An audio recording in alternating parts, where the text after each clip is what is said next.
right, session 28 called Sacrifice and Survival. I'm joined as per usual by all my wonderful players. If you guys want to give yourself a quick introduction before we get into the madness that is going to be this session, and I'm going to give a quick synopsis of kind of what we're doing, and then we'll do a review, synopsis, whatever, of where we're at, and then we'll start the action. So, quick introduction starting on my screen's left. So, seeing your technical difficulties, what you got? I haven't been technical difficulties in a long time. This Wow, is that's a true. throwback. Hi, Tejon Demiel, Ben. I play Kettle. And Kettle is just a terrifying war-forged barbarian who has turned to the god Squawk and become a cleric. And we'll see how long he lasts as a cleric. Might have been the worst decision of his life. Next up, we got Lawrence. Hi, I'm Lawrence. I play a divine sorcerer for now. Been pretty fun.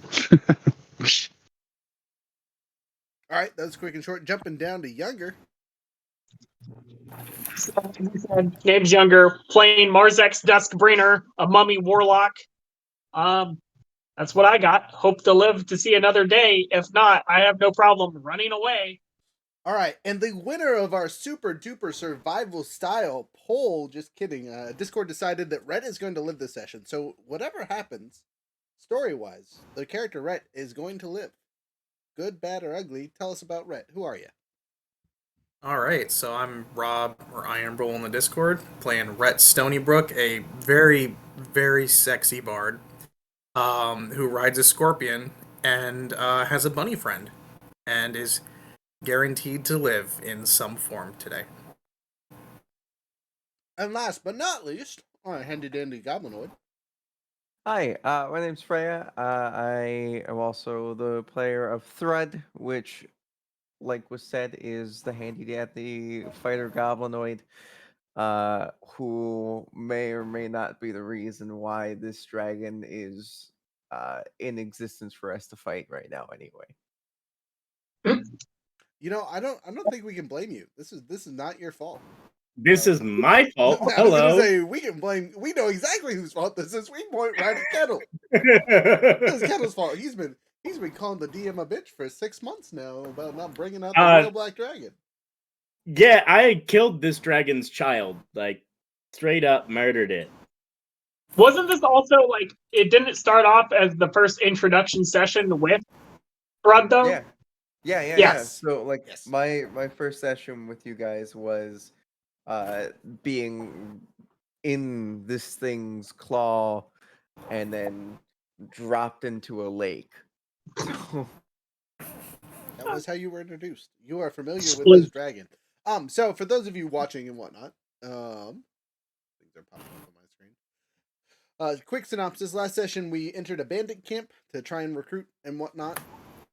/ win, and we did. We went up to their big bad bosses. They unleashed cocaine bears on us, and we defeated the cocaine bears and the remaining fighters. And they decided they were going to work for us for the Cheapy Cheeps. And as we made our conversations outside, we had been introduced to this character called Irregard, who's a weird man in a suit that just seemed to be calmly watching us fight the entire time. And we're talking to him, and suddenly turns into a black dragon and takes Kettle up into the air. So that is where our story starts. I'm going to preface this session by we're going to do a couple weird things.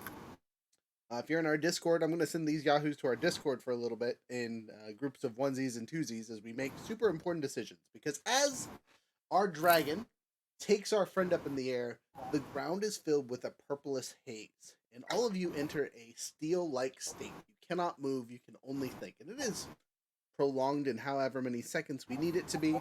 And all these events that you're about to watch, and we're going to DM through, are going to happen simultaneously and without other people's knowledge. The only exception to this is Prophecy, which I will allow all you guys to finish up before you see Prophecy stuff, just because you might as well be back here for that anyway. Because I'm going to be talking to myself, and I might use one of you as a soundboard just to make life easier for myself. Where was I? Banishing you guys. But before we get banished, do we have any questions, comments, concerns from the group? Who wants to go first? Again, any order. The only person that this purple haze is not affecting is Kettle, who is in the dragon's mouth. I'll go first. Okay, so you'll go first. Everyone else, you have been banished. I will send Rhett in to get you in a minute. Does this include me since I'm not in the purple haze? So I want you to be surprised on the decisions that your allies come up with. If Okay. you would please disappear, I will be appreciative. I did it too. My bad. You're the wrong one. What's wrong with you? Get out of here! Ah! No, you're fine. You're good. You're good. You're good. Okay. I see you, Marzex. Get out of here. No spying. Okay, so as your vision fills with this purple haze, and you've seen it before, you have a good understanding or recognizing of this effect. You've seen it happen to one of your friends. The difference is it has affected the entire group, the entire area which you are in. And as you look around, you see a cute floating squid-like creature. And it comes up next to you. And as it touches you with its tentacles, you hear a very familiar voice. A deep, booming, my Alkalite lives. But for how long? Rhett Stonebrook. Your acolyte. Yes, you belong to me, just like the rest of your friends. Who are you? I go by many names, but here they call me Funeral. Funeral. Do I? You should Am know I that. forgetting That's the I should know purple that. god that Younger hates. Oh, right. Okay. And why would me and my friends belong to you? Well, you're my playthings for now. Every set of adventures that graces this silly planet eventually finds me. You could say this world is mine, and what I make of it. And I have but an offer for you, Alkalite, though it comes lightly because I find your antics amusing. I present to you a friend, and all you have to do to keep your life to yourself is be kind to it. Its name is Miss Cuddles, and she is all yours. Okay, do I know what this thing is? Is it actually a squid or is it squid-like? It is squid-like. There's a little more eldritch horror to it, but it's definitely like non-hyper threatening. If you were to take a sword or to a weapon to it, you think you would hurt it. Okay. Is it a flump? It's probably if we're gonna use stat blocks, I'm gonna use flump stat blocks, but it's its own creature. Okay. Gotcha. Okay. I'm trying to think of anything. Like I'm not gonna do an insight check on a squid. The squid isn't the thing that is talking to you. The voice inside your head is an entity. It is just presenting you a gift as his first Alkalite of the group. Will Miss Cuddles be friendly with everyone? No, she will be yours and yours alone. She will grant only you the benefits, and you might be the only one that is able to see her, Rhett. Your love of animals will keep her safe, I assume. What are her benefits? Your choice. And the benefits, well, I will do everything in my power to keep you alive, and you will be able to tell all the great stories that you think you can tell, whether they be songs or ballads. And eventually, if you gain enough of my promise with Miss Cuddles here, there will be no one to stand in your way to create your legends. Or as long as you include a very important someone, even if I have to be the villain. That sounds pretty good. It is pretty good. All you have to do is keep Miss Cuddles here alive. As long as she lives, you should live. But if she were to die, your life will resume as normal. And the torments you will suffer will be great.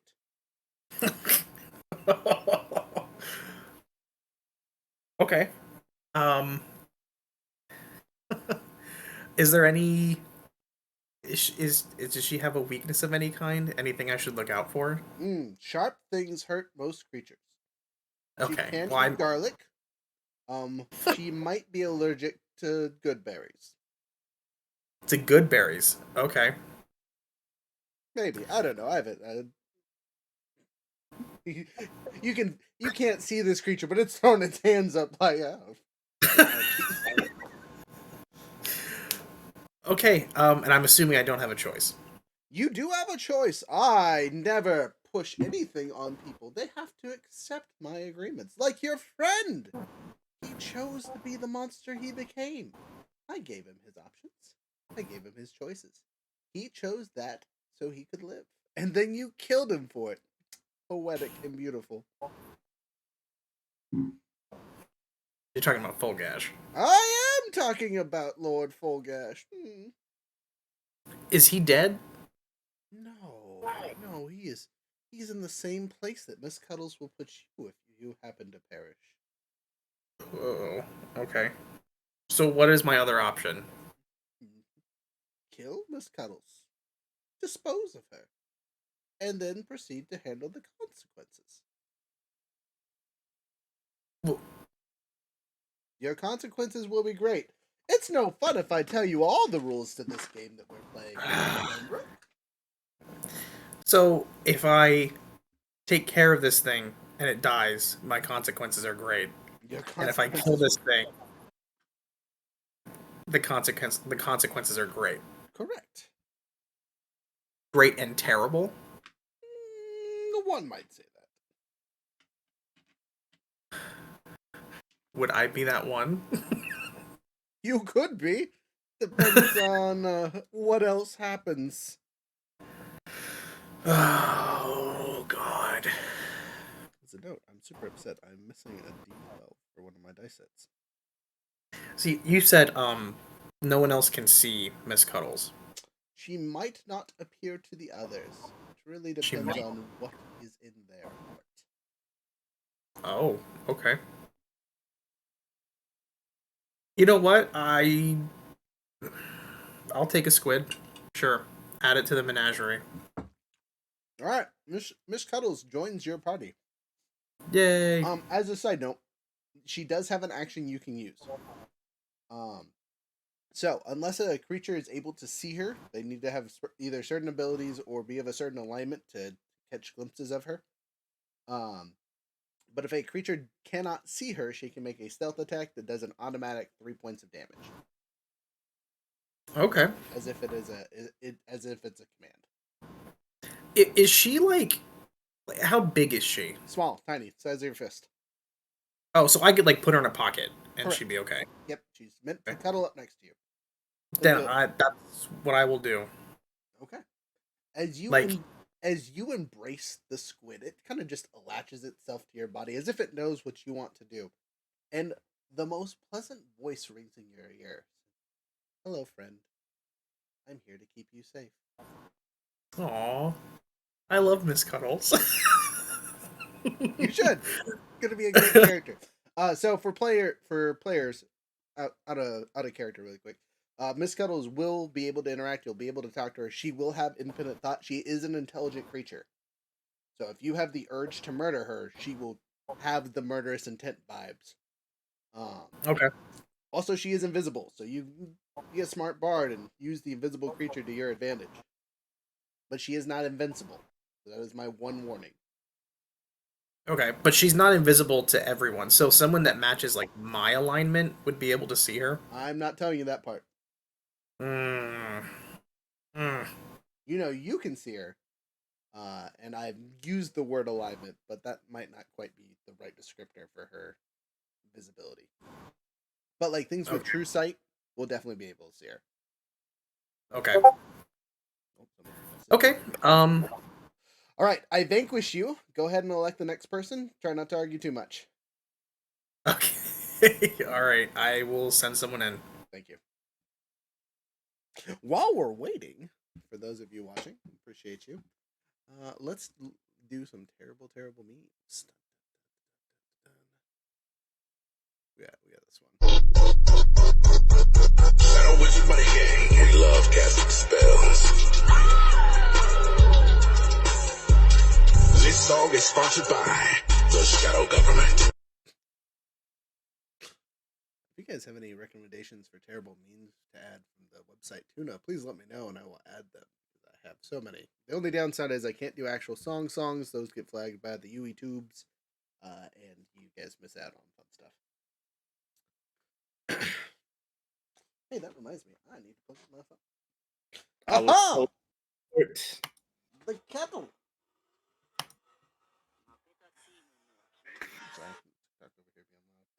Okay, so as per everyone else, you are kind of in a different situation. Kettle, you're in the Yeah. mouth of a dragon. Yes. You are, for all intents and purposes, lost consciousness for about 30 seconds from the sudden acceleration. Just the G-force hits you and you kind of just until you are up in the air and you look out these dragon teeth that are crushing down on your mechanical bits and pieces. And you're hundreds of feet up in the air. Okay. So, as you are up in the clouds, the dragon's mouth dissipates. And in its place, a humanoid in a suit is holding you by the scruff of your would-be neck. And do you wear a suit or anything, or is he just grabbing you by the chest with his bare palms? So I have the cloak of many fashions, is what I've been using. Okay, so he's holding you up. It's in monk robe right now. I haven't had a chance to switch it over. Okay, so he's grabbing you blood by your red. cloak right now, right? He's got you by the scruff of Mhm. your neck, basically. He's just holding you a couple hundred feet up in the air, kind of just like levitating. And he looks you dead in your eyes and goes, "You killed my daughter, and I am not very happy with you. I'm glad you're the one I grabbed because we need to have a conversation. I'm going to hold you here for a little bit and let you explain yourself and why you thought it was okay to come into my home and kill some of my family." Okay. Step 1. Here's your daughter. Not 12 dead, on that just one. miniature. Okay, so you reach into your pocket and pull out this crystallized black dragon. That's a hefty roll in your favor. So he looks at this and says, "By which gods is this possible?" I would assume Squawk, because he's the real one. The real one. There's a giggle in his voice. There are many gods, and you should know better. He takes his daughter from your hand and says, "Interesting. You've given me her back, and I will figure out what to do with her later. But in this gift, I will give you a choice. Die fighting or serve me. You're going to die by my hand one way or the other, because no one harms my family. But I will extend your life if you serve me." Okay. Can he roll a persuasion check against me, and I will roll Oh. a counter insight? So, sure. I mean, he really doesn't. I feel like he shouldn't need to, but I will give it a roll to see how convincing that statement was or if it's believable. That or he just setting you up to get marked. You know, those are the two options, basically, if I roll bad. No, it's a pretty good roll. So. Oh, man, I gotta pull up charisma stats. I rolled a 15 and have a +5 to Okay. insight. I think you guys So might have actually tied. Again, let me pull up the right stats. Because I do not have charisma memorized for this type O creature.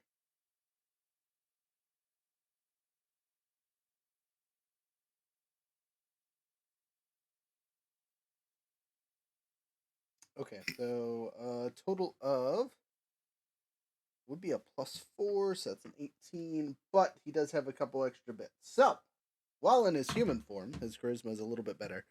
So total of 20. So 20 and 20. So it really is. Sorry. Take that 100% back. He uses his save score, so it's actually 25. 25. Oh wow. He was pretty damn convincing. Kettle is still rough on his morals, and he's like, "Okay, what are you gonna have me do, sir?" He says, "I haven't decided yet. This was a last ditch effort to." He shakes his head. "I don't know. I might have you kill your friends. I might have you kill other enemies for me. There are many dragons which reside in the territories that need to be eliminated." That's gonna be attack. The suggestion of killing my friends that's the immediate Oh yeah, black dragons are my enemy. They're what I kill. Okay, so you coming to that realization makes this real quick because as soon as you make your attack, which you can, go ahead. Surprise. Yep, You- this is the called shot with the axe on his head. Okay. Reckless. Okay. You sure Reckless is the right choice 500 feet up in the air, friend? Yeah, you know what? Yeah, All right. we're gonna do this. And actually, I'm gonna use Rainbow Maker. I'm gonna use a charge of That's Rainbow a single Maker. charge. Okay. Yep. Okay. Just know that this is probably one of those enemies that isn't going to be great for because its AC is good. Yeah, but that's a solid critical. Okay. And I am going to go ahead and add 10 to that Okay. with my cleric ability, and then my 10 plus 11. 10 from what? From your cleric ability. 10 from War Cleric at level 2 gets to add 10 to any attack roll after the roll is made. That's from your divine channel divinity. Yeah. Okay. All right. Well, that's fine. And so that is 20, 31, 41. Man, if to only hit. you were raging. Yeah, 41. Solid. You stab him. And a critical means I get to choose. No, it's regular dice rolls, but you get a story effect. No. I get to choose what element. Oh, yeah. With On Rainbow Rainbow Maker. Yes. You get to pick the element. And as a free DM suggestion, don't pick acid.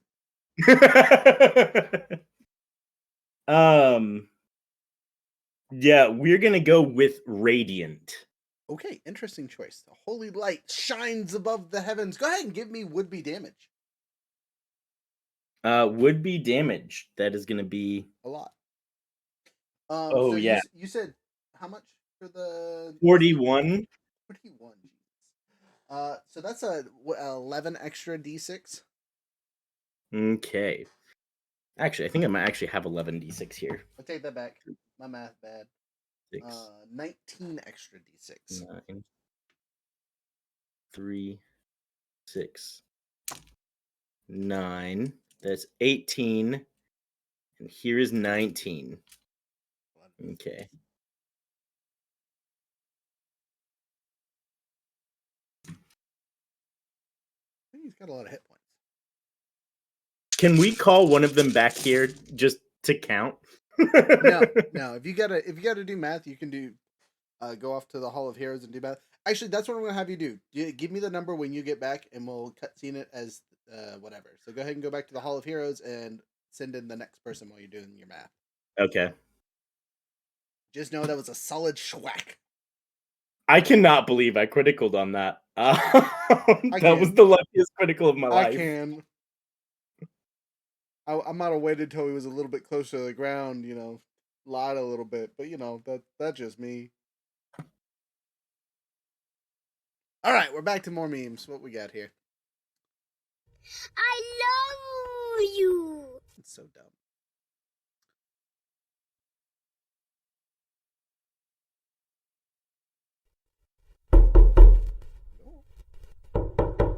Hello?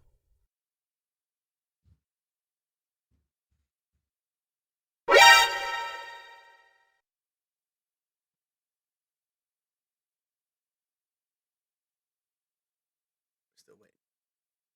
Aha! A Marzex has appeared! Yes, is my face there? I can't tell. It is not. It is just your regular picture currently. No, it is your face. So, you are on the ground, and like everyone else that you can see around you, you have been surrounded by this mist, and it is slowly engulfing your skeletal body. And as it seeps into every orifice of your being, you feel a presence touching you on the shoulder and says, "Old man, it's time to come home." Who is the old dude? You're the old man. You've been. Oh, well, no, I'm at. Who's touching my shoulder as I turn? You can't. Yeah, it's a non-existent entity. You can just feel the presence. Oh, okay. So yeah, you turn to look and you just feel the presence there, but there's no physical face. There's just kind of like a voice emanating in your head. He says, you know, being from one of the approved families, you think you would behave a little bit better for me. All these other alkalites are over here causing havoc and mayhem, but you had rules. You had rules that you were supposed to follow, Marzex. You probably forgot them. It's been a very long time since we've spoken. But unfortunately for you, your choice is only consequences. So, Marzex, breaker of the oath, what do you think would be a fair consequences for your destruction of our agreement centuries ago? So is this my warlock patron? Technically, who is your warlock patron? It would be they're called Nightwalkers. They're just like these giant shadow people inside of the Shadowfell. Gotcha. No, this does not feel like your patron. This is not where you draw Okay. your power from. This is So something. this is the Imperial family, basically trying to reel in their power over me. More or less. Though you as a player will know who this is, right? The purple smoke should give it away. Okay, gotcha. So just because I can tell you, this is Funeral, right? Funeral is at your back, and he is calling you back to your original contract. Something that you had forgotten for quite some time. But as he says these words, you remember before you became a mummy, as a young, healthy man deciding for your family, that you had a illustrious relationship, right, with a priest of Fen'Harel. That was a secret family priest to the Imperial Party, right? That was the one that always recruited your family members into being these mummy lords. And you made a deal that you would be the last of your line to do this occupation, that you would be the last mummy. And as soon as you died, you fulfilled the role, kind of thing. Well, Yep. you haven't died, and it's been 1,000 years. They thought I would die. Well, he didn't think you would die. You thought you would die. Mummies don't last very long, is what your thought was. But you now remember this contract that was made before you became what you are now. He says, you have some consequences, and I will give you your choice.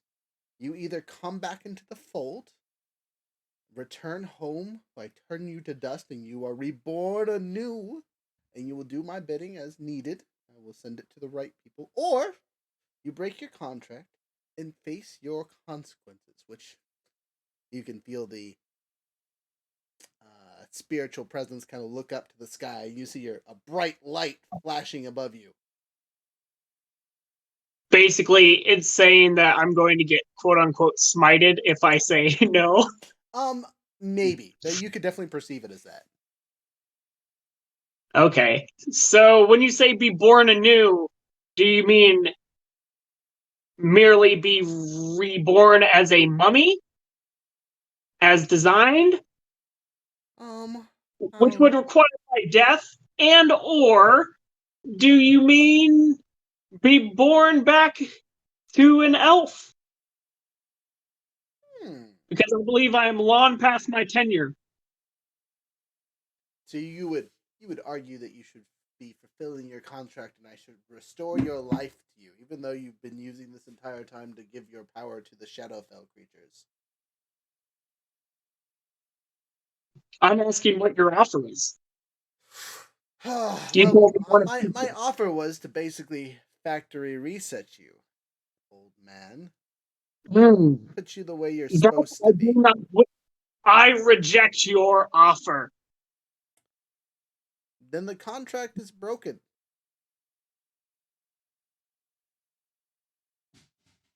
Prepare for the consequences. And you hear a snap behind you, and a small scrap of paper flies up in front of you and into nothingness. Okay, so mechanically, it doesn't do anything to your character. You don't get turned to ash. You don't get sent back to your original forest. Nothing like that. You don't have to bring out your new character sheet. Congratulations. At least not yet. As a side note, there will be story consequences shortly. So go ahead and head back to the group and send me the next victim. Okie dokie.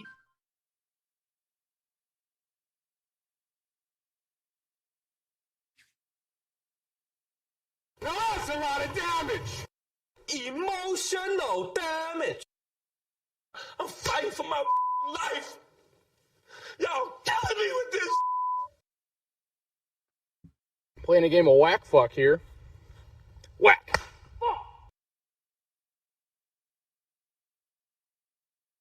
Bruh. Yeah, time this really well. We're waiting for it.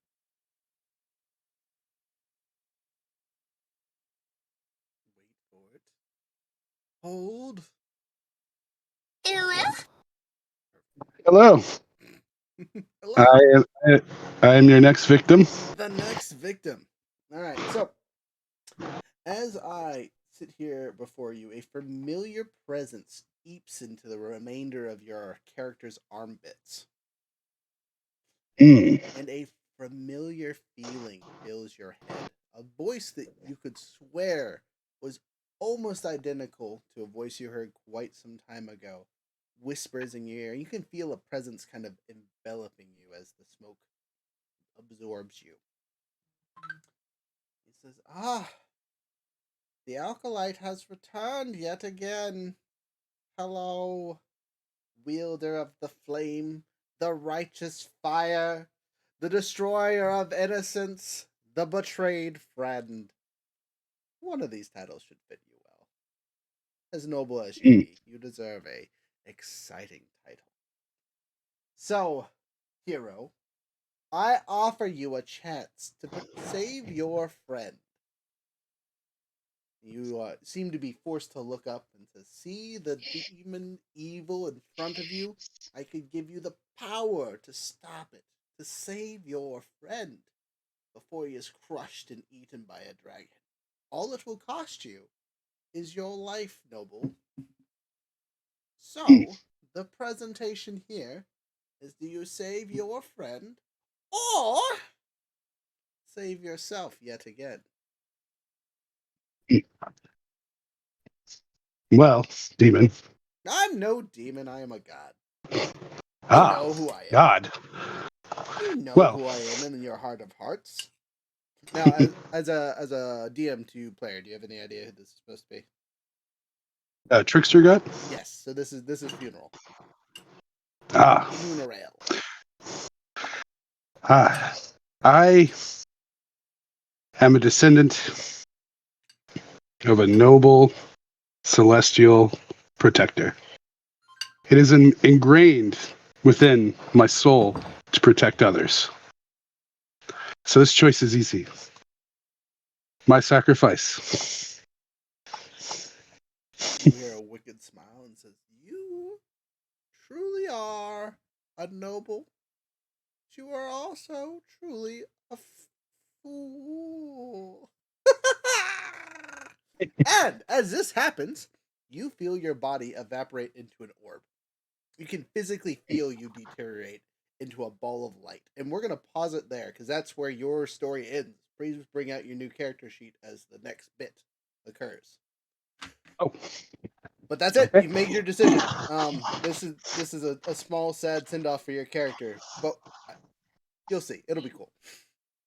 Bring out the next victim and don't talk about this to the group. If they're talking about what's going on, stop them. Spain refrained and nobody else even bothered to mention. Okay, good.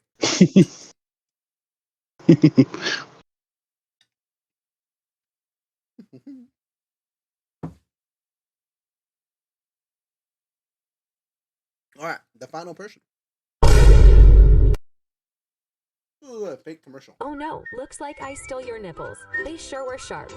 Let me slide you a solid and give you a hint. You can save up to 20% on your life insurance by switching to Geico. As far as your nips, I think I'll keep those until you get better. They sure look good on me. Save more with Geico.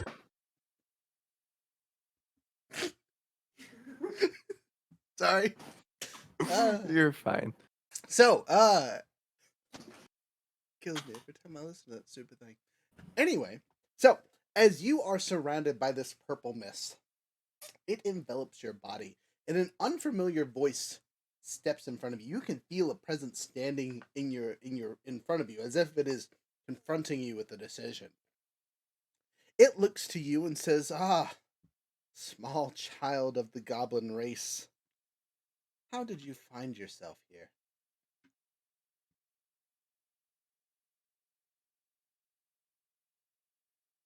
Through a series of mistakes that have led me to a great adventure. An interesting take for someone destined to die. We're all gonna die eventually. Great So why not sentiment. go in a blaze of glory?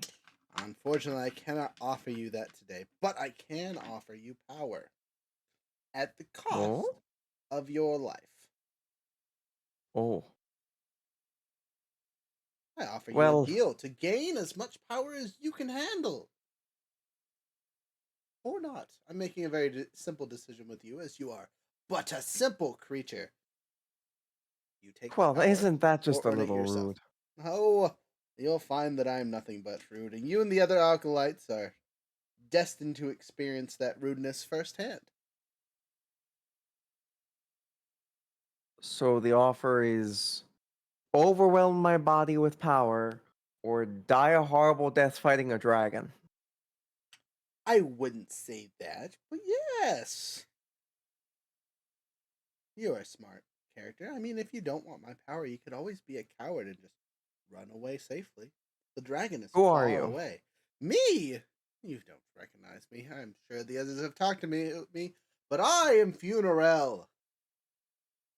If you have questions about what that means, I'm happy to discuss. Yeah, what the fuck does that mean?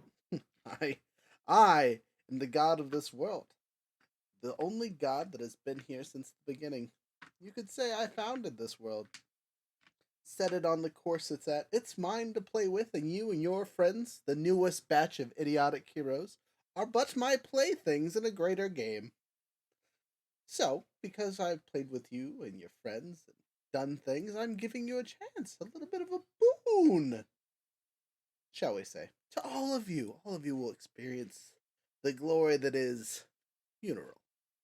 Can I do an insight? Of course, feel free. I'm not really great at insight, but I do think I get advantage on insight. Okay, and as a side note, this might also be an appropriate time to roll a history check to see what you, now that you've heard the name, to see if it clicks anything in your head. All right, let's roll that history check first. Okay, do it. I got a 12, flat 12. Whopping 12. Okay, so you have heard the word funeral before, right? In context of the gods, again, the gods are a relatively new concept or a renewed concept to the world. The only thing that you've heard is actually your party mates talking about this funeral. Shortly after the nobleman lost his hand and he was talking about it. The only thing that you can remember is this god is linked to purpley smoky stuff, and he's a trickster god. Ah, so he's tricks. He's a tricky bugger. He's a tricky bugger. That's a great explanation. Gotcha. All right, Roll let's your see insight. this insight. That's gonna be a whopping dirty 20, Good roll. right? So Too bad he's a fucking god. His offer seems genuine. He doesn't seem to need to lie to you. Like you're getting a feeling that he's like treating you like some kind of child, right? You're a grown adult. You've been a grown adult for a while. You age like a human, right? More or less. Like hit maturity really fast and then age like a human. Yeah, from then that. on out. Yeah. Okay. And how old are you as a character? My character's roughly about like 25-ish. Okay. So you've been, I mean, for your race, you've been around for a good enough amount of time to have pretty much experience. So him treating you like a child is probably pretty disheartening, to say the least. Just a little bit. Well, you know what? You only live once, right? Put her there. There's no god in front of you, but you can feel a smile burning into the top of your skull. I look up and put my hand up. You do so, and as you do so, go ahead and roll me 6d6s. 66s. Let's see how fucked up I get. 3, 3, 4, 1, You're gonna want to record these. These are 4, important. 5, So that was what? So 3, 3, three, 3, or 3, 3, 4. 1. So it's 3, 3, 1, 4, 3, 5. 3, 5. Okay. So add that to your stats. Like To your stats. Not Like as a all of- modifier, but just like a 3, 3, 1, 3, 4, 5 in that order. Okay. All right. Fucking how do I do that on this again? Now, if you had to just mentally edit it and make a note on a piece of paper, that's fine with me for now. Yeah, I'm gonna do that. So. I need to know how many of them pop above 20, though. Oh God. First one definitely does. Second one does not. Third one puts it at 20. Fourth one does not. Fifth one does not. Sixth one does not. Okay, interesting. So, what this means, because your first one I assume is strength. Yes. Your muscles rip through your body, like literally just expand so hard that they are ripped through your skin. Gotcha. So you're now have a strength of what, 23, 22? That would put me up at 23. Okay, so with a strength of 23, you are the beefiest, and then some. What this will do mechanically for you is since you only popped over one thing, you didn't lose that much of your life. Woo! Yeah, that was only. Did any of them increase modifiers? I mean, some of them should have, obviously. Yeah. Okay. They all would have increased the modifier. Okay, so for every modifier that got increased by however many it got increased, I need to take that number and multiply it by 5. Okay. So my charisma went up to that was the one that got the 5, so Okay, so that one might get 3 to its modifier at most, right? Because it might have been if it was an odd number. I don't know your stats. it was 11. Okay, so it was an odd number. So this is some serious upgrades. Yeah. And then that one was right. That one's 4. Right. That one was While you're doing 1. math, I'm going to chew on some more salad. Excuse me. All right. So I had the modifier go up by strength went up by 1, full modifier. Dexterity went up by 1. Con went up by 1 as well. Intelligence went up by. I think intelligence went up by 2. Wisdom went up by 2. And then charisma went up by 3. Okay. So, math time for all of that now. So you had what? 1, 2, 2, 1, 2, 1, 3? Yes. Okay. So, take all that together and multiply it by 5. Okay. Sorry, I had lots of math on this one. You get the hard decision. That's fine. So we'd say, okay, it was 1, 2,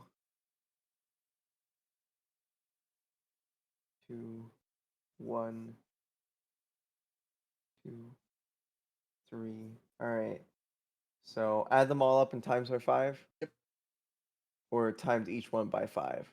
No, add them all up and do it by 5. That's fine. Okay. Because what?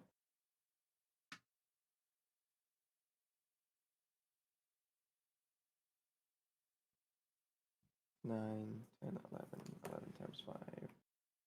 That's 55. Okay. You age 65 years. All right. So if we did it the other way, where it was just 5, 10, 10, 5. As a note, I'm also adding an extra 10 for you popping 10. above that first stat. Gotcha. So 55 is good. 5, And the extra 10 10, is from 10, the 5, 10, 3, 5, 20, 30, 40, 55. Yep, 55. Okay, cool. Alrighty. So you were 25 before, right? Yeah, I am now on death's door. You are 90 years old, but the strongest, most charismatic, dexterous old person ever. Yeah, right. Where's So that potion of longevity at? yeah, I know we have one on you, us. you need to go talk to druid and become a druid and hit 20th level really quick. So on that note though, what this will be mechanically is you've basically just lost your life. Like literally, you're a frail old person. You'll get your combat stats for this, but prep your second character. Gotcha. You'll get to this combat though. Yeah, and also I know we actually have a potion of longevity somewhere in the party. Do we? Yeah. Somebody got one forever ago. Okay, well, that might be worth popping out at this point. All right, Right. if you will go back to the Hall of Heroes and gather everyone else, you guys will now get to see the Prophy scene. Sure. Wahaha.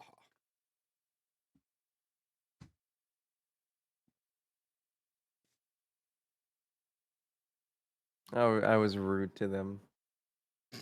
It was so fast. I know. I said, "Oi, fuckers, get back in there." Nice. A couple y'all. One more y'all to go. Younger was Calculations are complete. Younger was what? And I would just like to point out, if what you said for 30 seconds, it's 800 feet. Okay. Younger was like running around in his room yelling Yeah. at something. I don't know what he was doing. Okay, well, we'll give him a minute. And in the meantime, you guys get to hear. Oh, never mind. He's back already.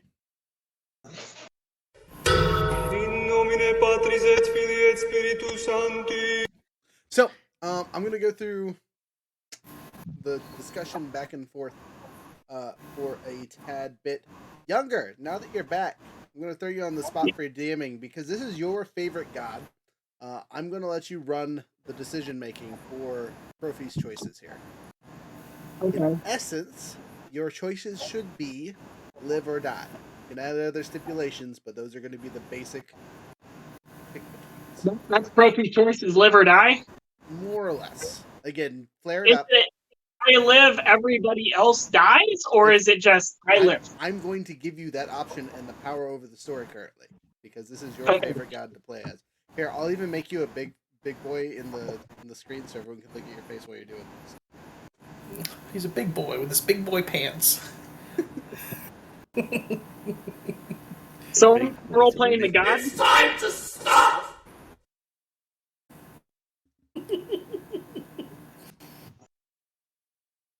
I'm listening. Yes, you are role playing funeral. Oh. Okay. And Perfect. Like before with my setup, Prophy is surrounded by this purple mist, just like everyone else. And you, as a character / person, know that Finn Harrell is connected to the royal family in some way. Got you. Prophy.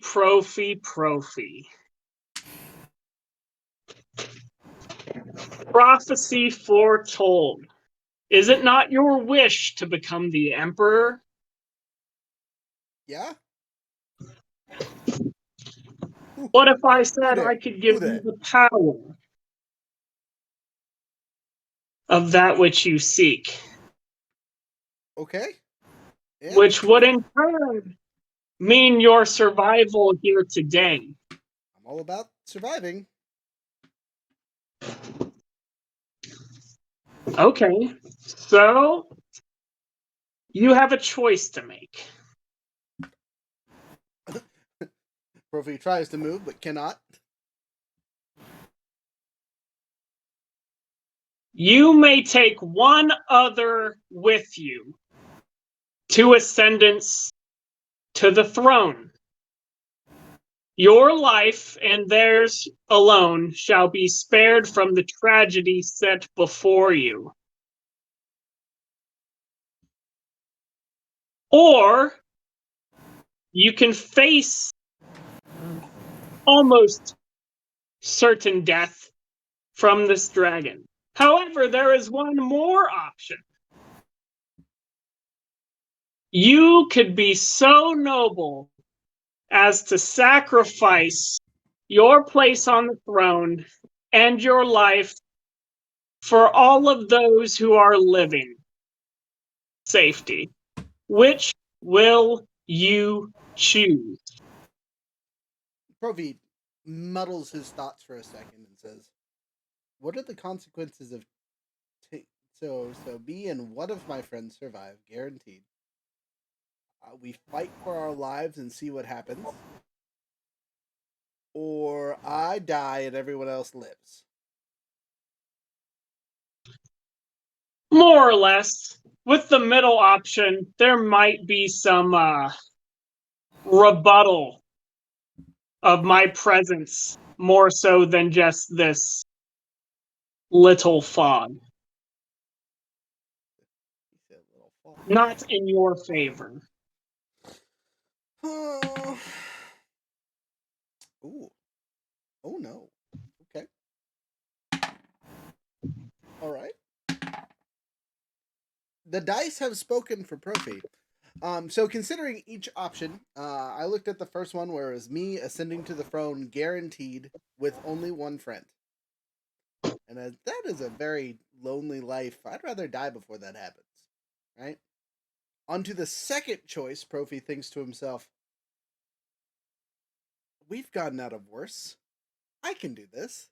Kettle's in that stupid thing's mouth. That's the best place for him to be.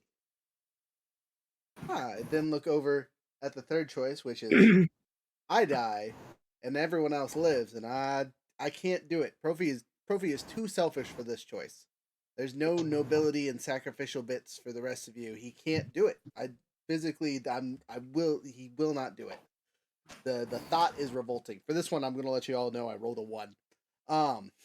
The thought of self-sacrifice to where I have to die to save these yahoos, as much as I care for them, I can't physically do it. I might have been able to lose most of them and have a friend, but I'd rather we die fighting together than guarantee that they go off and do things, right?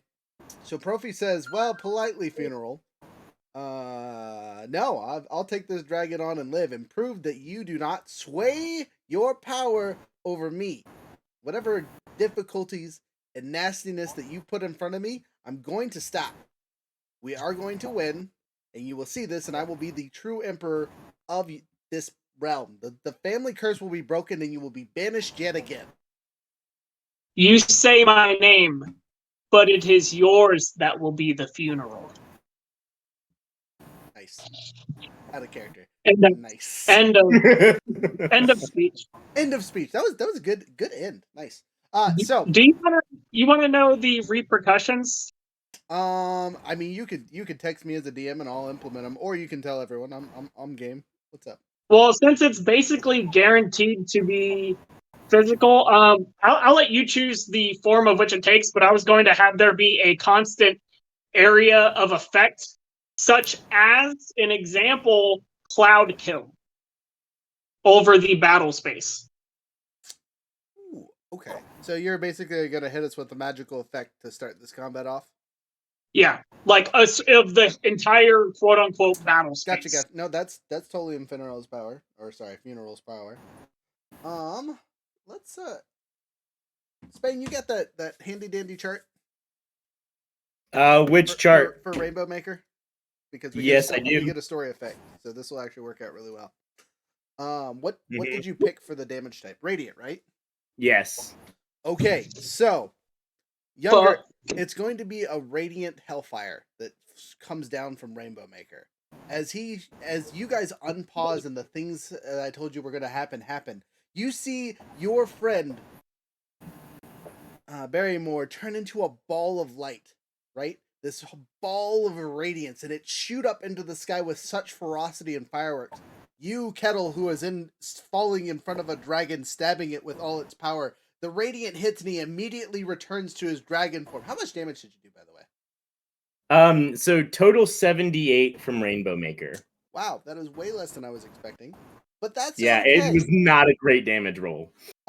So as you hit, some kind of magical presence stops the damage from hitting the dragon, right? And it kind of reflects down below you, and you see this holy hellfire that you just stabbed at the dragon hit your friends on the ground, and it hits with full force. So as you're falling, you see this, but a beam of light shoots up behind you and hits the dragon. The dragon, since this is your last action as a character, Barrymore, roll me a D100 and see how much of its hit points you erase with your life essence. Oh no! No. No! No, Barry. Barry! My What are you OG friend. doing? We entered together. I cast Finger of Death at him. He is my zombie. Just kidding. What'd you roll? All right. Let's see. I'll go with green first. 87. Wow. Wonderful. Great job. So as your life essence hits this dragon with everything it's got, you eviscerate him. He's at a fifth of his hit points. If that. Right? Kettle, you feel a presence hit by you as almost it's in a protective-y light kind of feel, right? Barrymore, is there any last thoughts that you would like to relay specifically to Kettle because he's a psychic and can sense thoughts as you're flying towards your doom?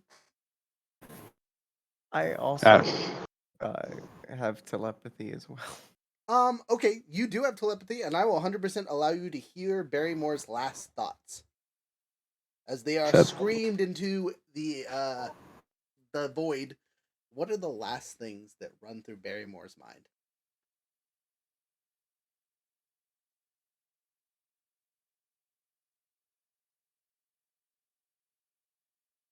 Don't worry, friends. This is my ancestral legacy. For the Empire. For the Empire!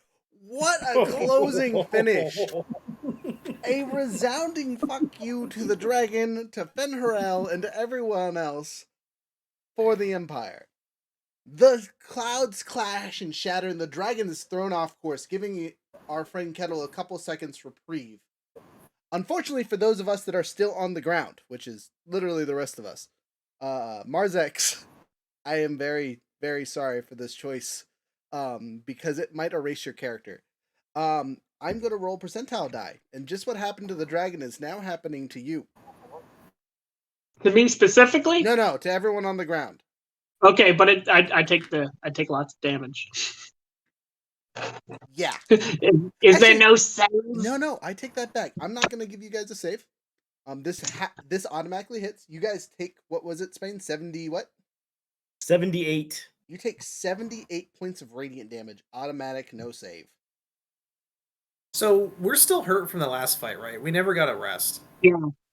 Yeah. You did level up, but yes. Right. So I'm erased completely. Ah! Rhett! As you feel your life essence leave your body, the essence of Miss Cuddles saves you.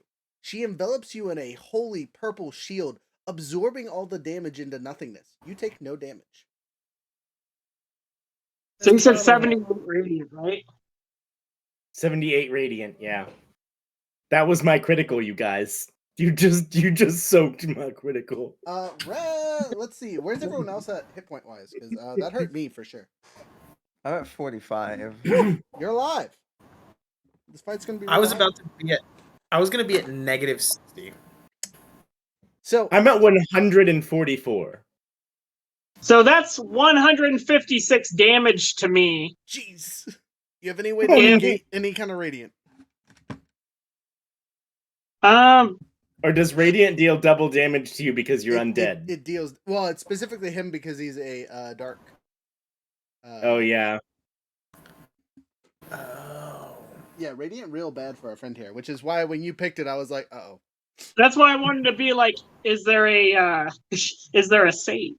Yep. No, this is not a save because it is from the powers of a god. On a good note, I should not be eviscerated yet. How much health do you have? I have 104 minus 34. No one has a chance to do anything, right? No, this is happening almost instantaneously. Like, you guys are watching for a second, and all these things hit at the exact same time. While all this damage is going on, you see Thrud grow not twice in size, but she just boom, right? She hulked out, right? So much so that her purple skin on all of her muscly areas rips through, and you can see the direct muscles.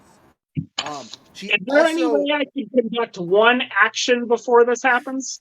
depending on the action, I might allow it as a reaction.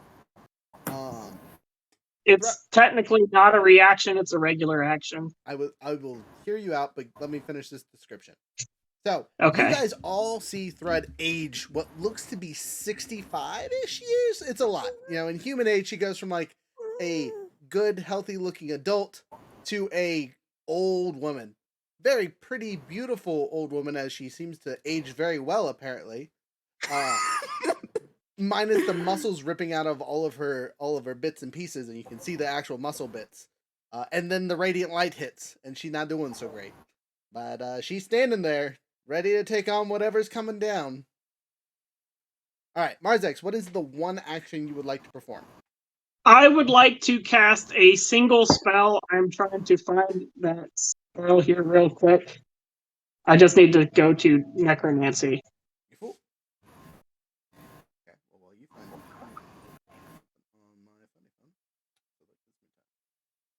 On my funny phone. I also need to find a pen, but Luke has stolen all of my pens yet again. I need You gotta stop the leaving. front wand is trash for what I want. Lawrence, did you make a backup character? Yes, for the most part. 3! He made 3 backup characters. Yeah, I did. Now you just gotta rock, paper, scissors between which one. I'm actually sad Barry's gone. I too. I've never Yeah, lost that's a anything. rough I hit. agree. I was not expecting Barry to be the first one to go. No. He is the descendant of a celestial protector. It is in his blood to protect people. Aww. So he took it to the grave. So, I would like to cast one of two things. Okay. My obvious first choice would be Plane Shift.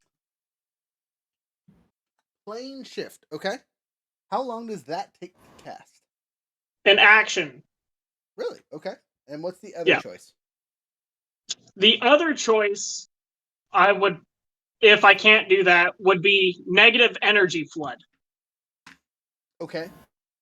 So with plane shift, does it costs something, right? That's one of those things that costs you an item. I do believe so. Just one sec. I need a calculator. Yeah, how much health do you guys all have right now? Just out of curiosity, because I want to compare where the heck our boy Profi is at. 18. 45. No, sorry, your max health. Your max health. As if you were healthy.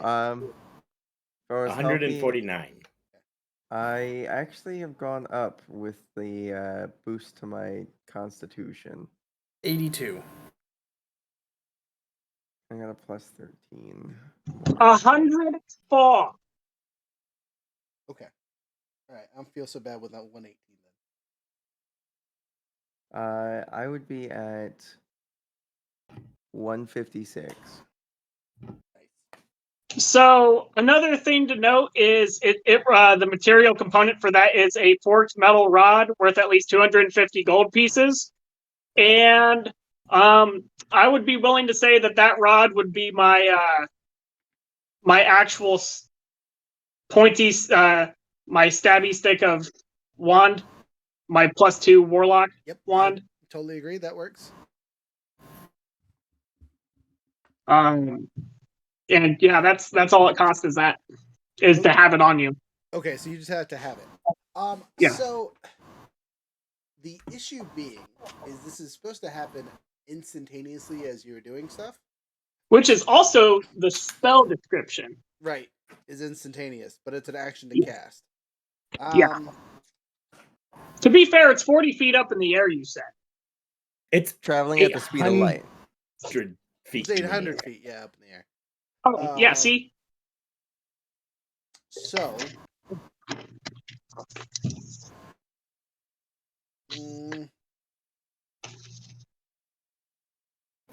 I mean, nothing else terrible happened to you. You weren't physically affected at all. So I will 100% allow you to have an action. If that's my action, I'm casting that. And is there anybody within 5 feet of me? If I remember our standing order from last time, Rhett is actually standing next to you. So, Rhett, you might have not used up your get out of jail free card yet. Hey.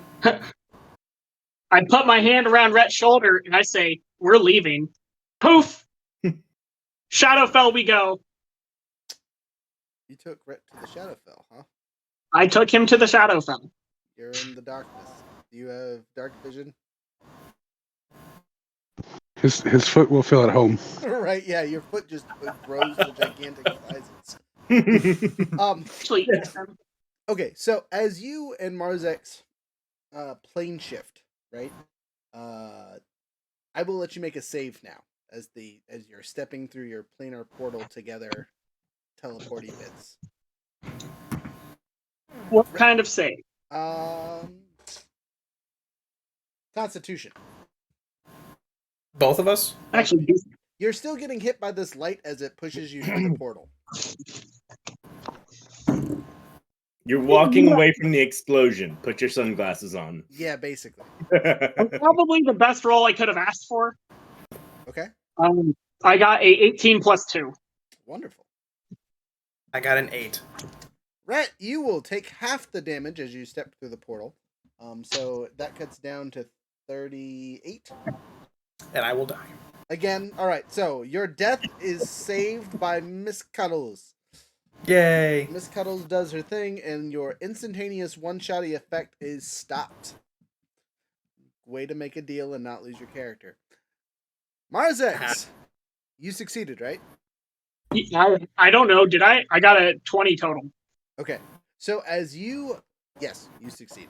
As you make your Constitution save, you are still hit by this light, but instead of it doing double max damage, it just does normal damage. So you don't take the extra radiant. So it's just the 70 something. Okay. I still technically, just a sec. I believe I still fall unconscious. Maybe. In the shadow while he's grabbing, dangerous. While I he's said maybe. While he's grabbing me to pull me into the Shadow Realm, and I see him take damage, can I touch him? I mean, you guys are currently touching. Though you would be dying, except for you got Miss Cuddle surrounding you in a purple haze. Right. So can I touch him and cast Regenerate? It won't work on me.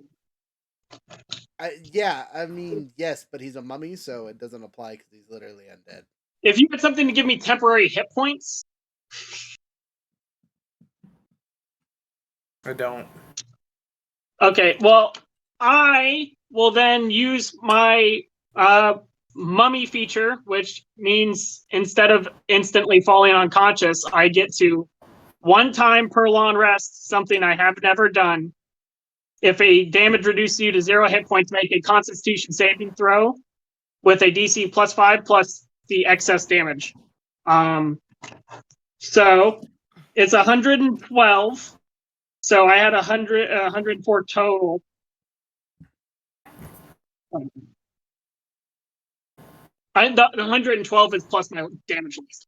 Okay.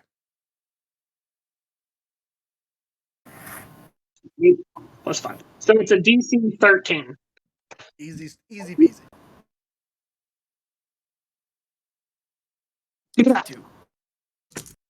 I got a 17 on the die.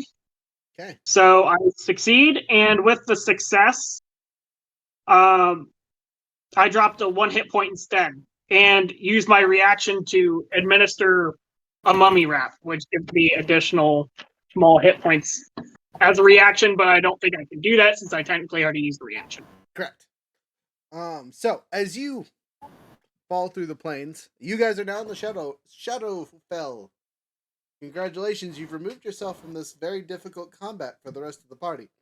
Now, Yeah, mind we're you, here for 24 hours, by the way, or at least a short rest.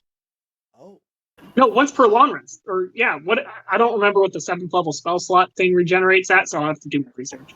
okay. But it's going to be long enough for this battle to be over. I doubt the surviving Kettle, Profi, and Thrud are going to last an hour against an ancient black dragon. So He's really hurt though. he is really hurt. So I'm gonna do some things and some stuff. Let me turn on a camera and so on and so forth. Probably just assumes that we got eviscerated. I mean, Yeah, is it blind? To be real, that's what Thrud assumes right now. Is 3 people Thrud's just got gonna wiped look off around that and one and like, everyone's gone. Like, Okay, so here's my handy dandy table.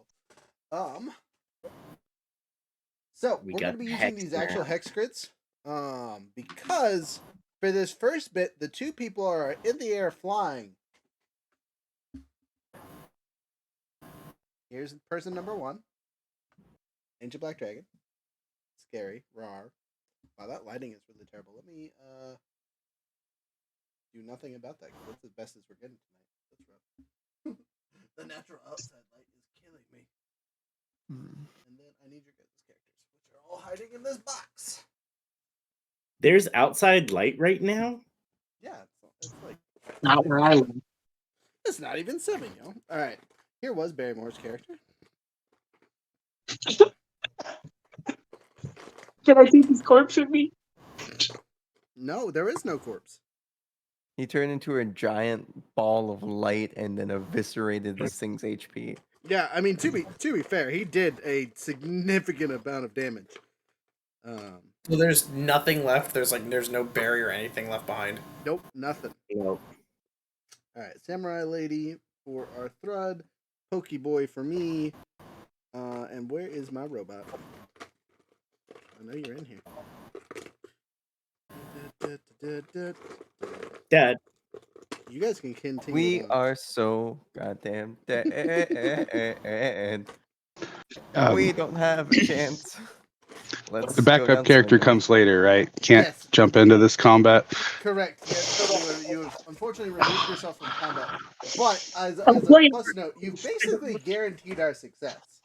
Unless we have some real bad rolls for the next little bit, we'll be okay. Kettle might Good, not. good. Yeah, kettle. That's a different story. All right, so the 2 of us that are still standing on the ground and just watched our friends disappear into nothingness, literal nothingness, because you opened a plane to the Shadow Realm, so it looks like you just grabbed Rhett and drug him to a non-existent nothing, a little black hole. Yeah, just like pulled him into the shadows.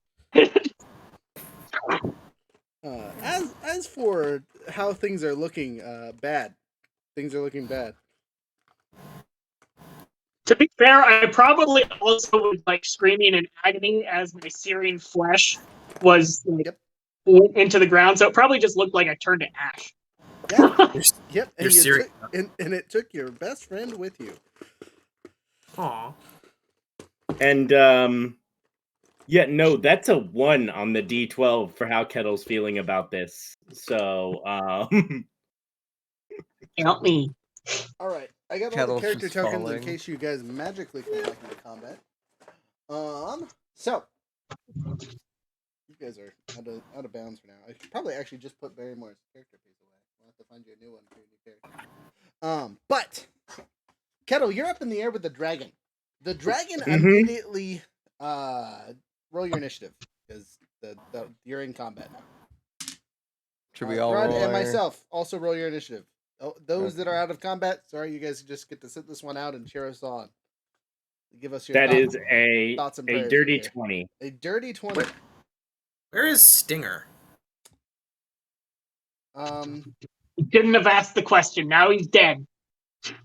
Well, if he can be there to help you guys, I mean, So Stinger and Lucky both were not with you because you left them by the house when we were talking and getting everyone pushed out. They were waiting outside the house because that is where we decided to leave them as of last session before the crazy cutscene happened.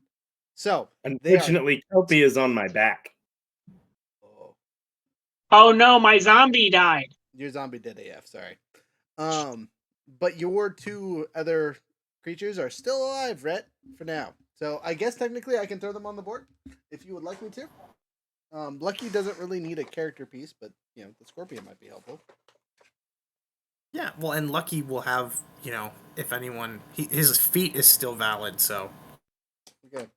For this session, the dog is our Scorpion. I don't have any big Scorpion things yet. That's not bad.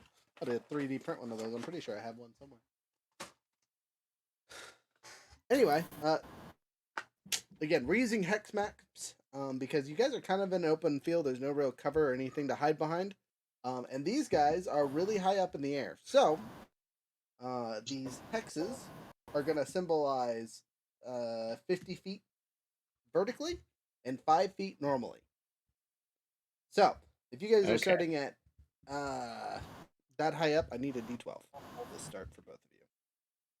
So, 12 for you. And My initiative was a 22. okay, 22 is very high. And 12 for the kettle. Kettle, you next to them are like, what is that? 15 feet apart at this point. The dragon goes on 27, and I go on 9 plus pluses, so 12. I believe. I've lost progress. Plus. Set him down somewhere. Can't find his paper. Yes, my initiative is +3. So, yeah, 12 for me. So, for one of you that isn't in combat that wants to participate, can you keep track of combat order for us? I can, but I need to rehear who is where and. I was going to say, let's not have Younger do it just because he likes to have the lightning storms. I can do it. Okay.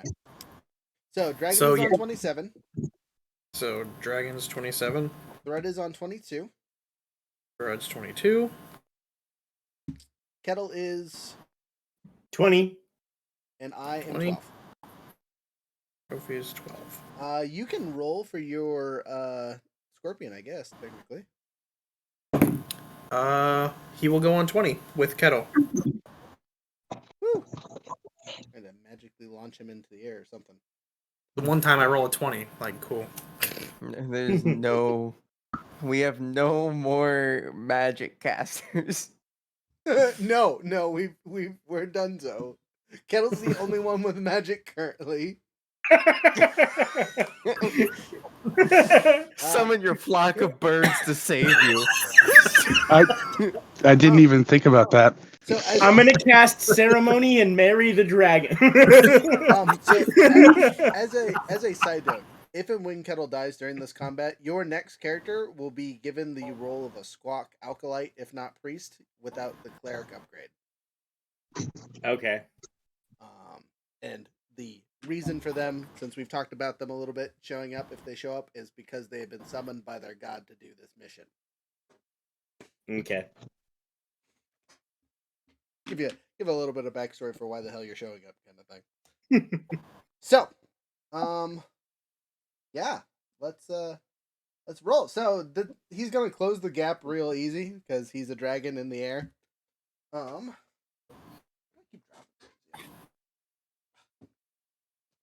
here. As a ancient dragon of doom here, and you guys will fall 60 feet a turn unless you have something that augments you to go faster. So you guys will drop 3, basically 1 square every square, and then whatever. I'll do the math; it'll be fine. So this thing gets a multi-attack. 3 attacks. So this thing is smart enough to know that you're all about fear. So its frightful presence really doesn't need to exert it on you. It knows you'll basically succeed. Okay. So you get bite, claw, claw. Out of the view of the camera. All right, first attack. Ooh, 17 plus pluses. 32 to hit. A 32 will definitely hit. There's Yeah, nothing I can do about a it's got 32. a plus 15. Do I have to roll like a 7 or higher to hit at this point, right? Yeah, I've got a 23 AC. Okay. 1 claw hits. 2 claw hits. Okay. So you get all 3 attacks. Yep. So 19 for piercing damage, and then an extra 9 points of acid damage. So a total of 28 for the first attack. Mhm. And then 2 sets of 15, so 30 points total for the claw attack. So that's going to be 58 points total. Woof. Divided by 2 Okay. can get angry. He is not raging yet. I am not raging. Can you rage as a reaction? No. No, bonus rage is a action. bonus action. I Oh, thought I you thought raged you got higher when level it was picked you. your ass up. Dang. I at take the that end of back. No, last it can session. be a reaction after he bites you. Yep. 'Cause you got- Oh, it can? Yeah, because you have that ability. The one that you can activate your rage every time you get hit. No, that only the bolstering or not bolstering, unstable backlash is only when you are imperiled during your rage. Okay, so you have to rage first before that activates. Okay, so never Yep. mind. You take all that damage, and that's all the dragon can do. It just did its attacks. Okay. All right. After the dragon is Thrud. Glad you're on the ground. In pain, but yeah. very strong. I'm gonna run over to Profi. I'm gonna be like, pass me a fucking potion, please. Profi looks at his character sheet and goes, "I don't hold the group items." I have You don't group have any of items. them. You don't have any of them on you. Marzex has all the potions and things.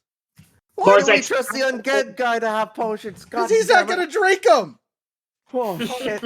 All right, so I take out blood sword, and we're in the middle of a field. There isn't like a log or something I can try to like run underneath and try to aim to get this fucker to land on. You know what? I'll roll percentile because that's a creative use of environment. You're not super far from a forest, and honestly, by the time the dragon gets back down, you might have the ability to try and rip a tree out and use it as a makeshift spear. I'd say, I mean, I do have the fucking strength. I can tell you, that. You can do. Yeah, you're strong. You're strong. I believe in you. Yes, there is a fallen tree at the edge of the combat field, which you're not super far from anyway. So I'm gonna say it takes you 2 turns to get to the tree, sprinting over there, and then you can make a strength check. So that's with Dashing, yes. dashing. Okay, So you're running sure. about 240 feet to get over to this usable weapon tree thing. I will say there's probably other ones on the ground, but they're like rotten and like you're not gonna hurt a dragon with them. Gotcha. Would I be able to use my Giant's Might to make myself bigger to make it so it's a little bit quicker? Oh, you know, yeah. longer steps. Well, Cool, so I'm- it doesn't change your speed because you only go up 1 size. This is true. But when you pull out the tree, it'll make life easier for eating the tree out the ground. Awesome. If that's the case, fuck that. I'm going to do a second wind. Okay. Yeah, it's a bonus I'm gonna action do second wind. anyway, so you don't have Yeah, to yeah. worry about that. Wind it up. Well, they're both bonus actions, so give me not fuckery. All right, that's not fuckery, but it's not great. That's 17 more health. All right, 62 health. Let's do this. And I'm just bolting it over there. Okay, you get a little bit more health as you let's go, and you take off. Next. Next, Oh, by the way, is the dragon flew off, so it did 3 feet to get over, and then will fly 15 feet away because it's got like 90 fly speed. So I can't reach it. I mean, you can fall at it. I say, wasn't that cause an attack of opportunity? Yes, 100%. I'll allow attack of opportunity. Okay. Then on Rainbow my Maker. reaction, no, I already used Rainbow Maker and it killed you guys. on my reaction, then it's gonna be the Great Axe of Fear, and we're gonna activate it for all that it's worth.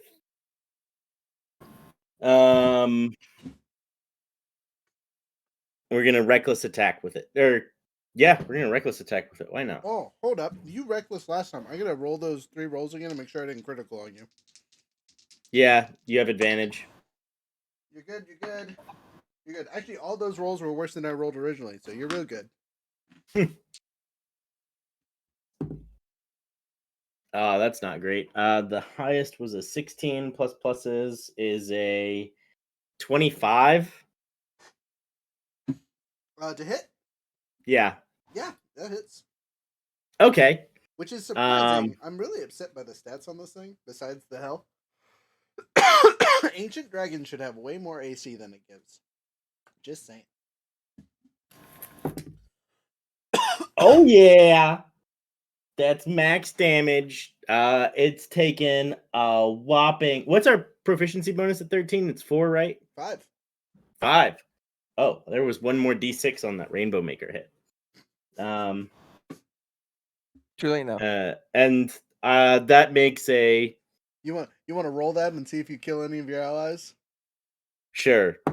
Sorry, guys. It's a 6. Oh, it's a max damage. It's If you a guys max. took 6 That's more not good. damage, would you be dead?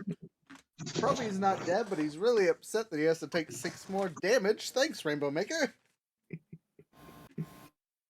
I'm gonna mark that down and make sure it's got a plus 12 to hit now. And so that's not a 25 to hit. It was a 26 to hit. Okay, which is the Psychic Axe. Yeah, but it deals 16 damage total. 16 damage. That's not great. For just a straight axe hit, that's amazing for an axe hit. That's true. That's true. All right, 16 points of damage. The thing is still flying in the air. Yeah. As you make your attack. Oh wait, that was a reaction, right? Technically. Yeah. Okay. So now it's your actual turn. What would you like to do? I will say you can angle your landing. You know what I mean? Kind of like your skydiving. And you can move at half your speed. Okay, so I can move 20 feet. But at the end of the round, you fall 60. Okay, and he is not falling. Correct. He has to actively move. Okay. Now, to be fair, will he move his 60 feet? Yes, because I only gave him 30 feet of movement in the air to keep math easy. Well then, but he is actively attacking you. You guys are clashing in the air. I'm gonna go for Plan A. I've been thinking up how to do this, and step 1 of Plan A does not involve raging. Okay. Step 1 of Plan A involves me going force mind meld, and I'm gonna lock onto this thing's brain. I'm gonna blind sight where it's thinking from and not let go of that. I'm gonna use a perception check with my blind sight. Okay, so you're trying to basically preemptively judge where it's gonna go? Yeah, I'm basically just trying to I am going to eventually cold shot its brain through its eyes. But first things first is I'm going full on Jedi mode, find the brain, pray to Squawk, Gotcha. Okay, and so cold shot. Step 1 is finding what you assume to be the quickest route to the brain. Yes. Okay, roll it. How is your? What am I rolling? Perception. Perception, yeah, that's good. Through the nose. That is an 18. Everyone knows the quickest way plus to a dragon's 5. brain is through the butt. Oh man, I'm really tempted to use that. But he rolled too well. So you said 18 plus 5? Yeah. So you know with the Kettle weapons, just crawls to the dragon's ass. you know with the weapons that you have on you, that your Great Axe is probably your best choice, right? That's your quote unquote longest weapon. I have javelins. I have a great axe. I've got hand axes, and I've got a quarterstaff of catapult. your holy weapon. It might be worth it to use your catapult while flying, and just yeet one of your other weapons at this thing's face. Yeet the battle axe. But perception-wise, yeah, the quickest route is through the brain. The only downside, and I'm gonna pick up the model for this, is his eyes. Oh wow, that's you can't see Jack Diddley. His eyes are protected by those horns. Oh, that's part of the plan, my friend. Oh, okay. You're gonna try and shoot through one of the horns to get him in the eye, to so on and so forth. No, if I'm impaled on his horn voluntarily, he can't shake me free while I stab him in the eye. Oh, that's 100% a fair point. I'm just saying right now, currently, with what you're looking at, the horn is basically protecting the side of his face. It's so big that it's in the way. So you're gonna have to angle in front of him to get him in the face. Yeah, and so that's going to be my movement speed is going to angle into the correct position as I fall to be able to impale myself on his horn, and that way I can get a clean shot at his eye. Okay, so you kind of fall to where you're in front of him as he's flying down at you. Easy peasy lemon squeezy. I'm going to rotate your remembering that Kettle is a sadist and... Yep. Okay. Stab me with your horn. Okay, that's your turn. You have a pretty good idea of where you think his brain is, and he's a dragon, so it's not like his heart where it might be in a weird spot. And you didn't roll worse enough to be like, if I go through his asshole, that'll be the best. There's no armor on the sphincter. If I reduce enough times, I can just get in there, squiggle my way through the body, and enlarge in his brain like an aneurysm. Thanos' ass. Let's go. When you reduce yourself so small, you're in his bloodstream. Jumping over to our Scorpion. Scorpion, you don't really have anything that you can do besides like move.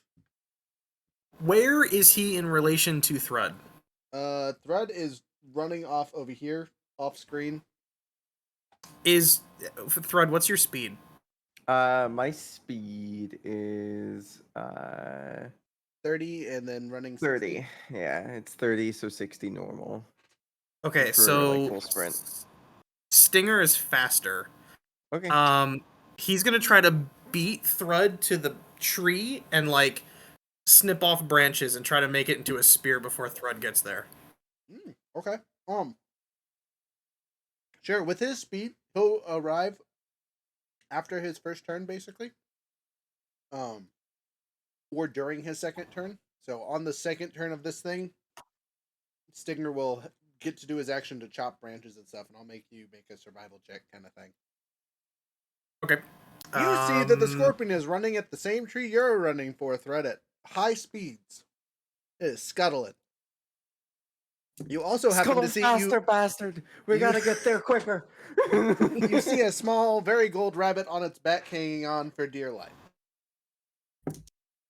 Good luck. Next up is our boy Profi, right? Yep. Yeah. So looking easy at Profi, combat.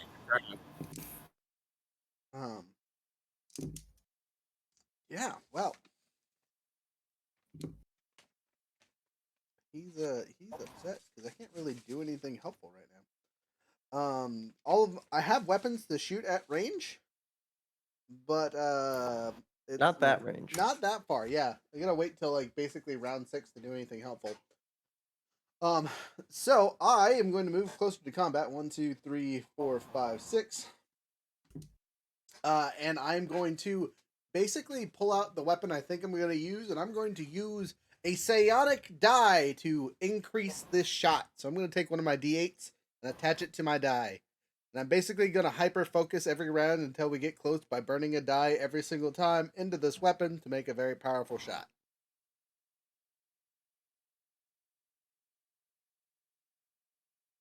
Kinsei moding it up. Can you activate sneak attack?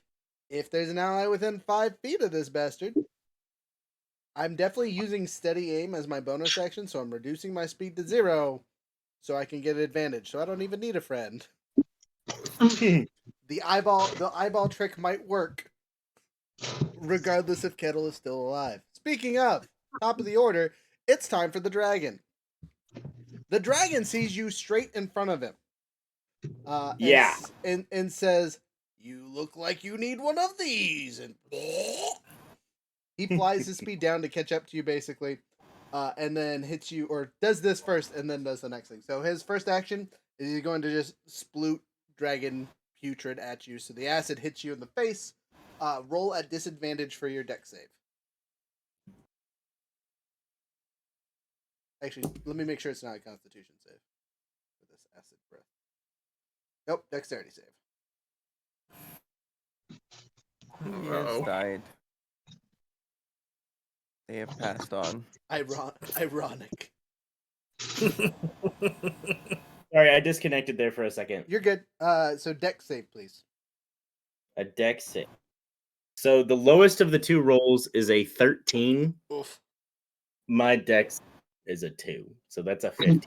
Yeah, so this is a straight line, just 90-foot shot of acid that's direct to you. There's no like splash or like you probably could have avoided it. No, you went in front of his face, and he's like, "You've lined up perfectly for this." So you take full damage, which is 67 points of acid damage. Oof. Okay, I'm still up, y'all. I'm still up. I'm still in this fight. Okay, well he only How has much? one action when he does that. Now I roll a d6 to see if it recharges. How much health do you have? All right, cool beans. 149 HP. No, I have a left. question. Oh, left? Like 20, because he hasn't raged yet. Yeah. Good luck.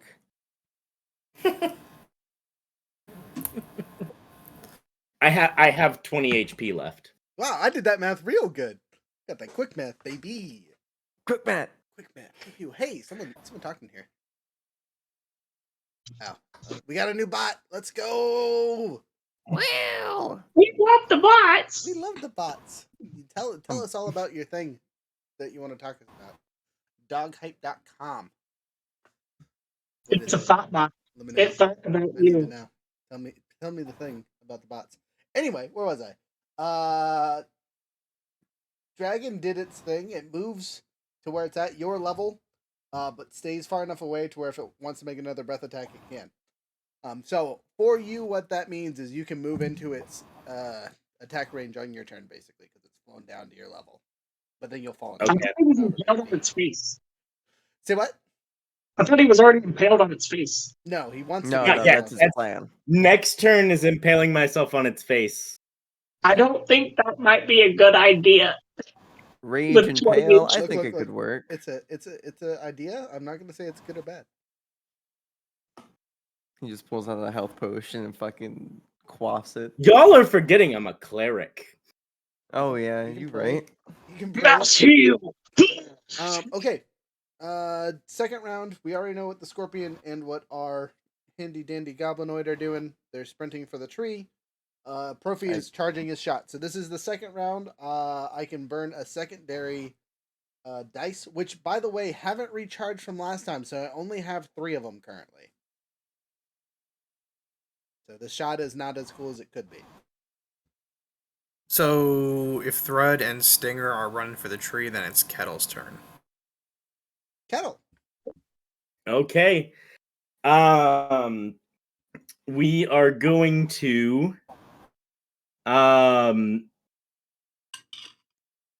rage, impale, stab.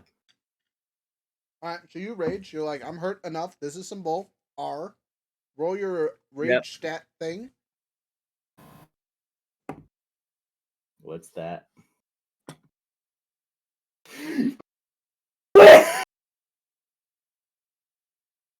Screw impaling myself. I teleport onto his face next to his eye. Hello, my baby. Hello, my darling. I'm going That's a 2. Teleporting powers activate. That's your movement. You teleport. And we are going. Would you say that an eye is worn? You don't wear an eye, do you? I would not say it. Okay. That could be. I'm gonna That's like catapult his somebody eye else's. into his brain. Okay. So this is part of his body. So I will say no. It's not worn, Okay, but if it moving was like on. a glass eye, totally separate item, and I'd be like, yeah, sure, why not? Except for I think if it was a glass eye, it would be worn technically. I mean, you have javelin. You could always Yeah, just take javelin your javelin catapult. and Yeah. We're gonna lobotomize with the javelins. Okay. So that's a called shot, so disadvantage. I can reckless attack to make it just regular, but he gets advantage on me next turn, and I'm gonna die. Rainbow Maker and use ammo. You guys don't want to lose Rainbow Maker. Rainbow Maker is an important Yeah, part of the no. plot, even if Kettle gets murked. Especially if Kettle gets Yeah. murked. It'll justify us using Rainbow Maker for other reasons if Kettle dies. Yeah, we're gonna come in here to the video. Okay. We're gonna. So are you taking a javelin from your back and catapulting it with your thing? Yeah, and we're gonna come over here and see if we can see the actual dice. You Can you see my Nothing dice? to work with your background. Friend, I Yeah, will just you gotta trust turn you. off your background. It'll be okay. Just show us your Okay. face. I'll look into your eyes and tell if you're lying. It was a 3. That's not gonna work, friends. Is that a crit fail? No, it's a 2. That is not going to work, Um, friends. Indeed. That's a Would this 2. be a good time to use Wait, Lucky? wait, pause. So Doesn't Oh, catapult Lucky dog- is only attuned to you, friend. Isn't No, it I thought we all attuned to it while we were traveling. Mm-mm. I One feel sec, like you- that would be dumb of us. Okay, do you want... No, it might be a save because I don't know if catapult's a save or if it's a attack. Oh yeah. Catapult is... Question. It stops when you hit people, I remember that. Except for our home rules, we say it keeps going because that's silly. Choose one object. Da da da da. Blah blah blah blah blah. 90 feet. Choose. The creature must make a dexterity saving throw. Okay, so Oh. what that means, though, is you can't do a cold shot.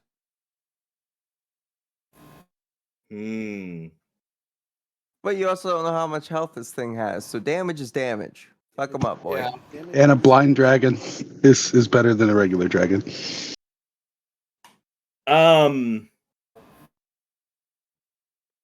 You could always call shot with another weapon. You are touching him, so, getting to his eye with any of your other weapons is a possibility. I do have another javelin. Do you have inflict wounds? I have cure wounds. Useless. Okay, time out. So before you guys get too crazy, pulling off your thing because you're not technically falling anymore because you're riding the dragon currently. So I'm going to roll his save, right? Because we've done it. So Because we've what? because you've already chosen to do the javelin. Yeah. But I was stabbing him with a javelin. Okay. I teleported within 5 feet of his face. Okay. Okay, we thought you were using. That's why I rolled the catapult attack. on the- All right, that's cool. You're good. You're good. 2 misses. Yeah, so I have another attack, Okay. y'all. Roll it. Oh, actually, time out. Yeah.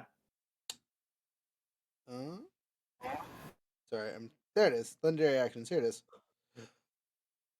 As you are standing there trying to slap him, a tail comes from the back and just. Legendary actions happen at the end of a player's turn. Yeah, they Oh, cannot sorry, I legendary thought they were action in until I'm done. My bad. Please make your attack. And actually, for this, I'm gonna say screw the dragon, and I'm gonna try and do it with my arm. Kettle's using Iron Fist. Okay, that is one of your long lost abilities that you haven't used in forever. It will be poetic if it is the last attack you make. Okay. And I still have reckless attack and called, so it's still a single strike. And that is a significantly better roll. We have a 26 to hit. A 26 to hit hits. Roll damage.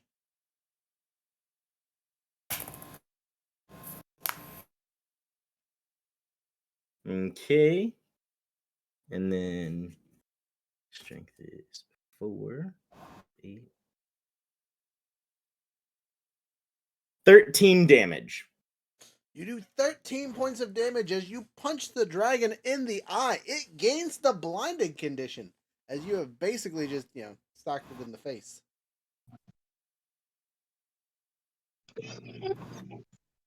So, Okay. And oh wait, it can't see. It's blinded. I can't use menacing. I can't scare it if it can't see me. It doesn't know it, but I looked really scary when I punched it. It knows. It knows. Okay. So I'm gonna roll. I'm gonna let you roll a d4, and that's how long this blinded condition is gonna last for. Okay. It still has another eye. It's just kind of like, oh, rolled off the table. This action? That's a 1. That's got 1 round. I punched it real good. One real good thing. Yep. On a plus note, it can't make its tail attack. On a downside, it will upgrade to its wing attack. Did you use the bonus action? He raged. Yeah, rage Okay, takes That's how I got there. All right, each creature within 15 feet, which is only Kettle currently, must make a dexterity saving throw. Yep. That's not good. That is a critical, my friend. That is good. Congratulations. You continue to ride the dragon with minimal effort. That makes sense that his wings didn't reach me on his face. Yeah. His wings kind of flap down, like flapping him at his face. Again, he's blind right now, so the air pressure just didn't go your way. You're good. You're like riding this bad boy out. It does use its speed, and it flies down. It's 90 feet, though, because it knows you're touching it, because it can feel its face. It is nose diving hard, which means I get to check this thing twice instead of once. You guys are now at range 500. Do I have enough? We're breaking the sound still? barrier. In a movie, would they be playing that like whine that happens whenever anyone's going fast downward? No, but You could dive bomber German style. Yeah, maybe. If it had an engine, I'd totally make that sound effect, but it doesn't. So, after you, again, we already talked about what everyone else is doing. So now it's the dragon's turn again. It is Profi. blind. Profi's standing there readying a shot. Yeah. Can I just yell to Profi, like, make sure you have its attention when Kettle's dead? I'm gonna shove this thing up its ass. I'm gonna look over. He'll be fine. He'll be fine. He'll be fine. It's the dragon's turn. He's still blind, which means all these attacks are going to be made at disadvantage. The first and most appropriate one is he's going to try and bite you at disadvantage. Yeah. What's your AC? Wait, I thought he went 90 feet down. Yes, that's his movement. But I only moved 60 feet. You didn't fall. Or am I like You're actively on it. riding him? You were actively riding him. Okay, that makes more sense. Yeah, unless you want to let go and fall your 60 feet naturally. I just No. imagine he's like holding it, like his feet are on the horn and he's looking into the eyeball. Yes, and the Yeah, he's my just- arm is lodged in this thing's. This Yeah, is he's just shaking its head violently, trying to bite you. Ooh, you might survive this. Oh no, that's a 13 out of 3. Okay, so the roll is a 10, and it has a plus 15 to bite. Okay, So a total of 25. Does that get you? that gets me. Okay, you take 19 points of bitey bite damage and 9 points of acid damage, which you get to reduce the regular bite damage by half, so it's only a total of 19. Okay. 1 HP in a dream. Yeah. I mean, it still has 2 claw attacks, so. It might miss. It's blinded. Disadvantage. Yes, I rolled disadvantage on the last one. Oh, dang it. It crit fails and claws its own head off. It totally could. That's a critical and an 18. No. So I'm imagining Profi's gonna make just the like, Kettle will secondary- be fine, Kettle will be fine. Somebody Sees cast that Feather Fall on happening. a fort. time out though. Its last attack is a critical fail. So this will be important. So as it bites you by the scruff of your whatever, right? You get a big clump and you can feel the acid melting into you. You feel this claw eviscerate you for again 15 slashing damage. So you hit that negative 14, right? Yeah. As it comes for another attack, it's expecting you to be strong and limp, but your body goes flat and it hits itself in the face. Oh. So, it takes 17 points of damage for you going So- flippy floppy. On that first attack, though, do I have a reaction? Because we restarted initiative, didn't we? Mm-hmm. Yes. So technically, Then- you could activate your. Yeah, I should Powers. reactivate that. See So I what need to happens. re-roll the Relentless Rage, and if I roll a 2 again, I can teleport away immediately. This is important. Yes. That's a 4. That's useless. Useless! What is it? The weapon I am using becomes magical and thrown. I'm using my fist. Can my final act please be to just launch my fist through its brain? Rocket fist. Okay, so you are It chops off your hand. are and it just technically goes- still alive. So, you haven't died yet. You are being blown through the air by the dragon. Next up, would be you, right? Mm-hmm. Rud. Thread, Eat Thread, yourself. Thread, you're at the Yeah, tree. Thread. All right. Stinger and has been there. this- Stinger, go ahead and make a survival Stinger's check to see been- how clean you make this thing. So he doesn't have a survival skill. Use you your want me to just roll a stats. 20? Use your stats. My stats? Okay. Oh, because I'm like teaching him on the road. Sure. He's seen you make a spear once. Oh, that's a 21. Okay. So he has a pretty good idea of what the heck he's doing. So since he can crawl and all that fun stuff, you see him crawling up the tree and making it into a spear. Spear Chucker, it is your turn to pull this out of the ground. Awesome. So go ahead and make a strength check. Do you want to do your super power up before you do? Yeah, of course I do. All right. Bonus action. Let's do this. You turn into one of those Amazonians from Futurama. Everyone in the chat, give us the snoo snoo chant. Death by snoo snoo. Death by snoo snoo. All Alright, our males so, die of do I proctillus. have advantage because of the giant smite? Yes. Okay.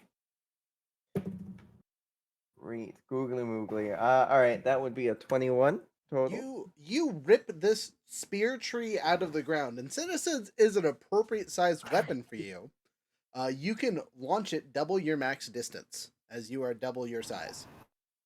Oh shit! I don't even know what that max distance would be. So a normal spear can go 30-60, so this can go 120. And this thing is this big ass bastard's 500 feet right now. Currently, actually at the end of its turn, it went down 90, so it's dropping another 100 feet basically. So 2 more ticks on the dial here. We're down to 400 feet basically. All right. I am just going to kind of wait for it to come in the line, and fucking yeet this thing. And I'm gonna tell. Would you like our on your next turn, would you like to move kind of next to Profi so he gets the double Wazami? yeah. Okay. That'd be dope. Next on the list is the dragon. What, Marzex? No, that's how like into the sun. Oh, okay. All I can see is Look the at top that of your head fucking and your ass. hands flying in and out of screen. I'm over here like, what? We were surrounded by like a lot of people. Are they just like all dying and running away? They are They should- are watching in terror as this group of badasses that just hired them to go do a job is just getting swept by this dragon. Like this dragon just appeared out of nowhere, watching terrible things happen, and they're just watching these people just like fight for their lives. Okay, but this dragon is definitely bloodied at this point. Oh, by far. This dragon looks goosed up. It's hard to tell 100 feet away in the air. Right. Yeah. Towards As the sun, a it's DM to you players, you guys are doing great. Don't stop yet. I imagine Thrud getting ready to throw this like how in like Celtic games they fucking yeet logs. Like Yeah. Just Back my spirit clear. yeah. Okay, so it's back to the dragon's turn, and this dragon is an intelligent creature, so it has a choice to do something here, and I don't know if this would count as unceremonious or not, because currently, thanks to your hand being flying and magical, you are still attached to this dragon's horns. That doesn't make the dragon happy because it's no longer blinded and you're right next to its eyeball again. So There's just a bloody skull face limp in its eye. It's going to try and get rid of you. So it's going to do a bite attack against you to basically just get rid of the body that's attached to it. First attack is a 28. Second attack. Can the Kelpie attempt to hold me into place with its grapple movement? How about thematically? That's what it's doing currently. It's just like because it's on your back, right? So it's just holding on for dear life onto this horn, trying not to fall 400 feet. And that's who the dragon's actually going to attack. So Kelpie takes a bite of 28. A bite of 28 that hits. Okay, and it does 19 and 9. So a total of 28 points of damage. Oof, that's the Kelpie. That's exactly one Kelpie. You guys are watching from the ground, and as you see, you're seeing your hero up there fighting for his life, just doing what he can, and then you see the Kelpie barrel get smashed. There goes my hero. Watch him as he goes. All right, so 2 attacks on your non-existent corpse. Because it doesn't like you being on its face. Oh, yeah. All right, so you get the first attack as a critical, and it just takes your body and yeets it at full speed at the ground. You're not dead, but you take 1 automatic fail, and then it's your turn to roll your death dice. Okay. Just actually, DM, do you want to roll my death dice? Do you want me to roll your death dice? I can. I feel like that's a bit more dramatic. Do you want to see your death dice? Like, do you want me to roll it on screen for you? That is your decision. I'm going to do it, but Make you're it dramatic. getting the greatest tiny dice, so you have to really pay attention to this roll. Dang it. Sorry, give me a second. I got a cool coin for death saves. Hey, congratulations. That's a success.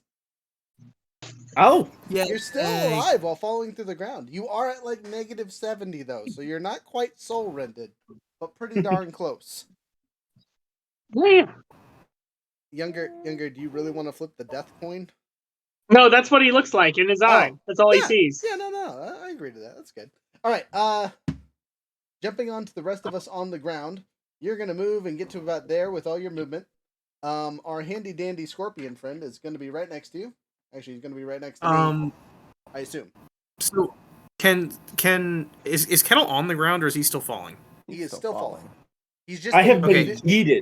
He has been yeeted. So the dragon's going to move 90, and then Kettle's going to drop another 60 on top of that.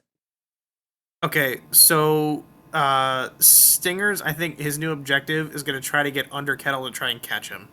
Ooh, are you sure about that? Or maybe not. He is Warforged. Maybe not. Please keep in mind, Kettle is 450 pounds. It would be better for you to put a tree under him or something. Feather fall would be nice. Is there This is anything where around? I just throw the fucking log at him to try to slow him down. You swing it use it like a baseball bat and knock my dead body back into the dragon. Kill the dragon with me. Is there anything like? Yeah. He's falling and then he just gets hit by this log. Just All right, time out. Brett, what's your question? I was just saying because we're in a camp. So is there anything like a tent or crates or that he can get under Kettle? Yeah, I mean, you could. He's smart enough to kind of figure things out. If he's gonna try and attempt to catch him with something, he could, but you're really just putting a rock under a rock to slow the rock's fall. All right, I was gonna try to save him the fall damage, but I guess I can't. Oh yeah, no. Fall damage with him being unconscious is pretty much guaranteed. Yep.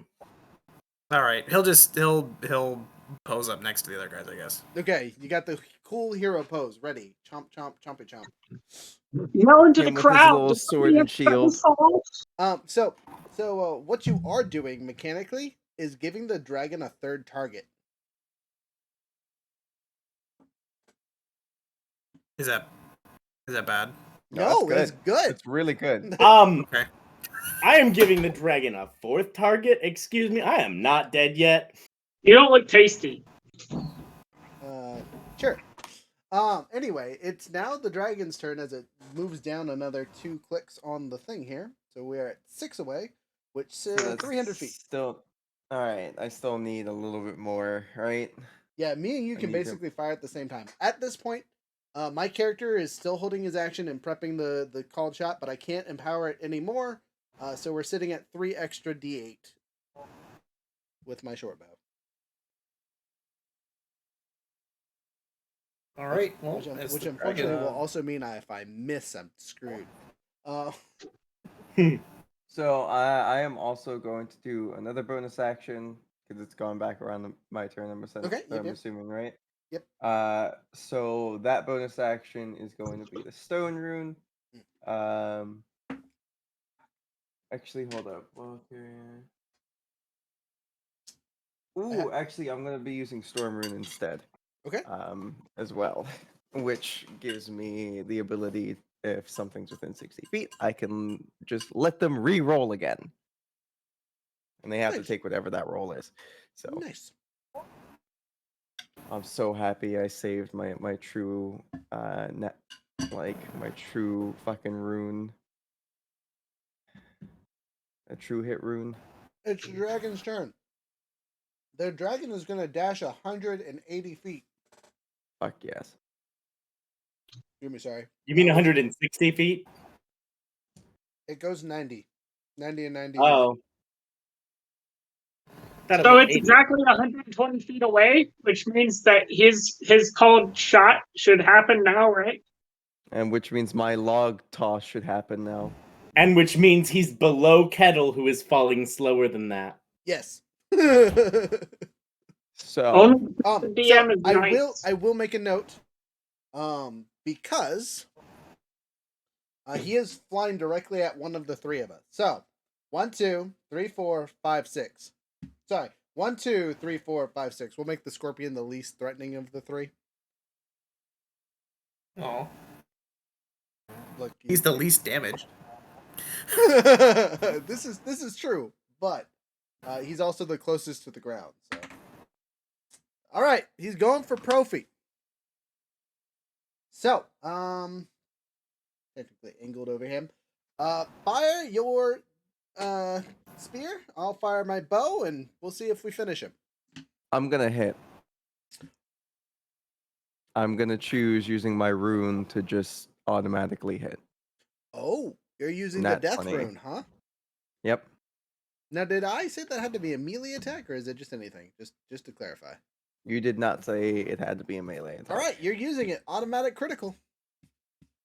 I have no clue how much damage this log of a ballista of a tree would do.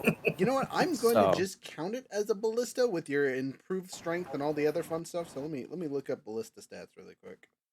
They're not great. I mean, using a tree as a spear is also not great. So Well, here's another important thing. What it's- type of wood is around here? Because what is this, like a hardwood? Because if it's a hardwood, I would argue that it would do more damage.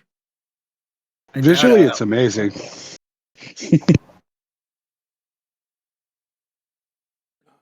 Ballista. I can't spell ballista. Let me spell it. Blastia. Ballista. Ballista. So Ballista ranged weapon attack +6 to hit. One target hits for 3d10 piercing. Okay, hit him with your 3D. No, it's sorry, it's auto crit. So it's still roll it. 60-10. Yeah. 60-10, and then I get to add an extra d8 for my Giant's Might. Because of one attack gets that on there, so that's actually an extra 2d8. Okay. So Is that a strength or a dexterity modifier? No, he's already hit. Doesn't matter. It's a thrown weapon technically, so I will allow it to be whatever's better for him. that would be 6. Or that would be strength. Sorry, my brain is doing math. Brain Eight. occupied. I better Leave skill is alone. 6. Yes. 1 second. I'm gonna do this easy way. So. Oh, excuse me, sorry. Ooh, that's a 10. I like that one. That's a fire.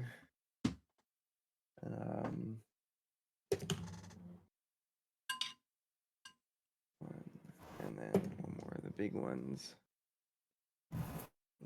2d8. Whoop. Plus 2. Plus 7. And then plus 6 on top of that for my strength modifier. That's a whopping 54 damage. You do 54 points of damage. Yeah. This spear is chucked so hard you can see it embed in the dragon's body. It is sticking out. And mind you, it's a good. How tall are you? So In your I giant don't know how form? much in my giant form that it makes me just like large. So let's say you're So- 12 feet tall. So So 12 to 14. Yeah. yeah, you want to be 13? I will not. Proclaim. Yeah. Fuck Right, you're- yeah. You're 13 feet tall at this point, and the stick is as big as you. You throw this thing with all your might, and it sticks out of the dragon. The dragon reefs back in pain, and it is now his turn. Oh, sorry, Profi gets to shoot too. Mm-hmm. Profi's gonna hold his shot because I need to get it within regular range. Otherwise, I don't get any advantages or anything like that. So I'm holding for the sneak attack of doom. Unfortunately, that means it has to get within 60 feet, which means this thing gets to move its 90, and as it gets 30 feet closer, it activates its handy-dandy breath weapon. It attacks both me and the scorpion because it's a 10-foot blast. So, make your saves there, friends. What save is it? It is a Dex. dexterity save.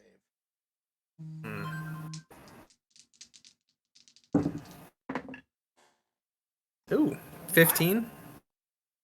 15 does not save. I'm gonna use Oh. my Storm Rune reaction to be able to make them roll with advantage. So you go Scorpion. Scorpion, roll with advantage. You heard him. I'm good. I rolled a nat 20. Ooh, 19? Total? Yep. Well, you still fail.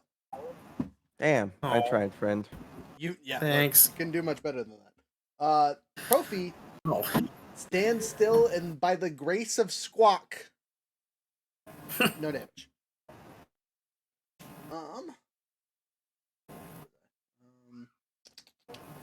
Squawk is gonna guide Kettle's body down onto this dragon that just flew directly underneath his falling form. I'm not arguing that point whatsoever. Actually, I love the idea that this fucking it lands. It's got this tree embedded into its chest, and this 400-pound ragdoll just forces it to get. Okay.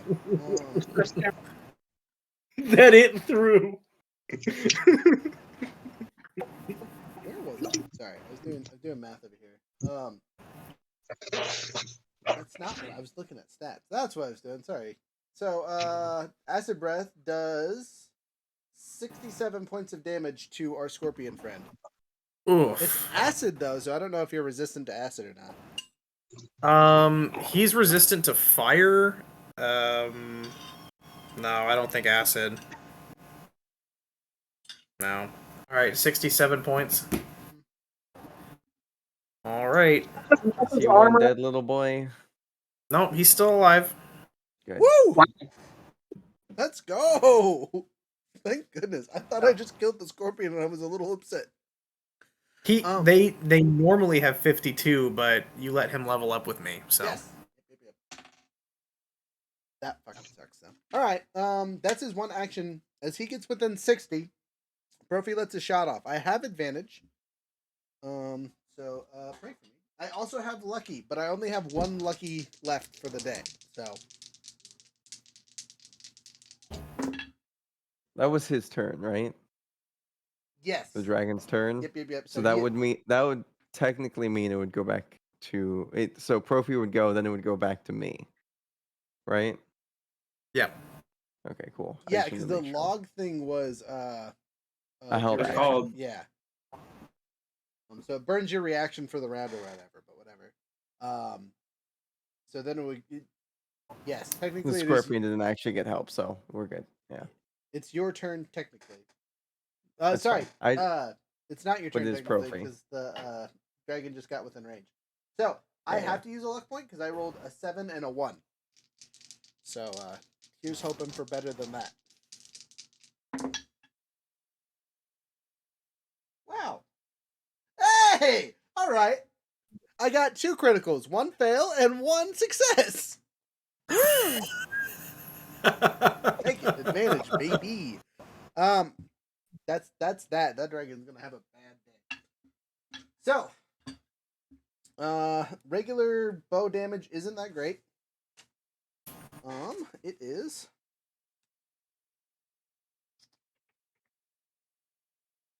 It's piercing though. It is piercing. 1d6 plus 3 for that, so it's 2d6 there. And then it's another 14d6 for the sneak attack hitting with the crit. So we're doing a whopping 16d6 plus 3.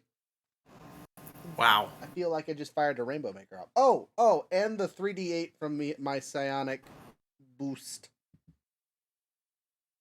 Did you get the extra D6 from the piercer feat?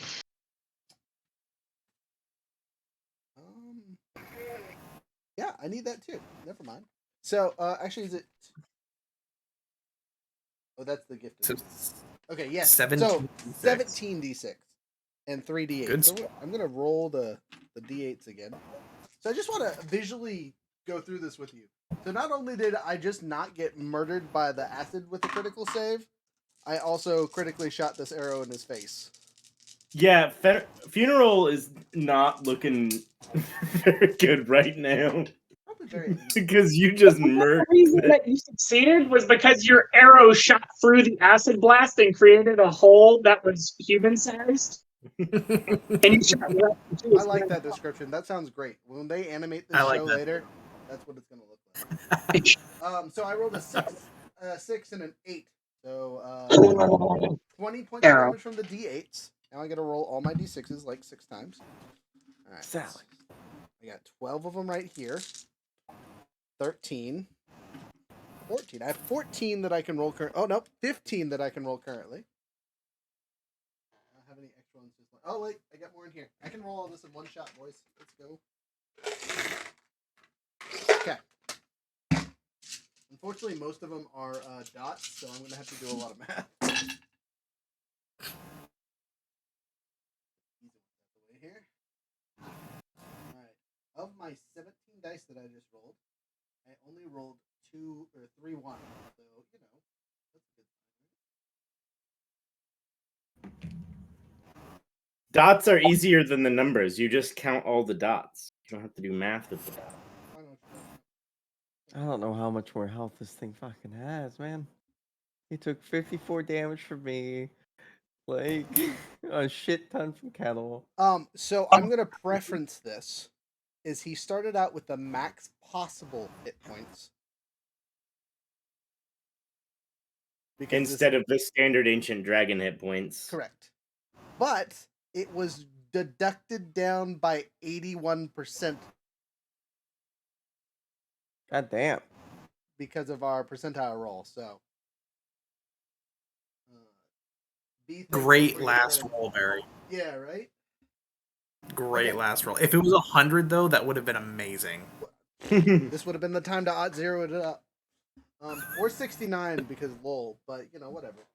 All right. Wow. On the downside to my rolls, I only rolled 1 6 and 1 4. I rolled pretty good on the other. Yeah. 12,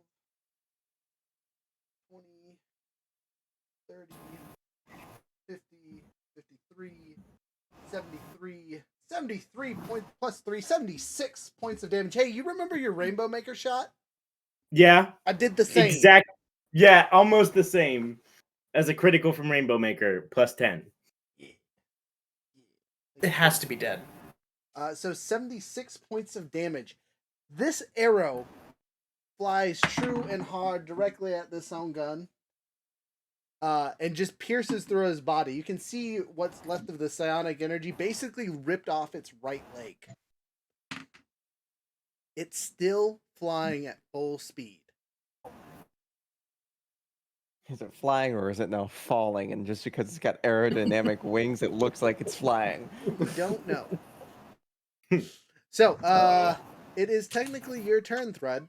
It is within, with the 90-foot drop, it's 30 feet above you currently.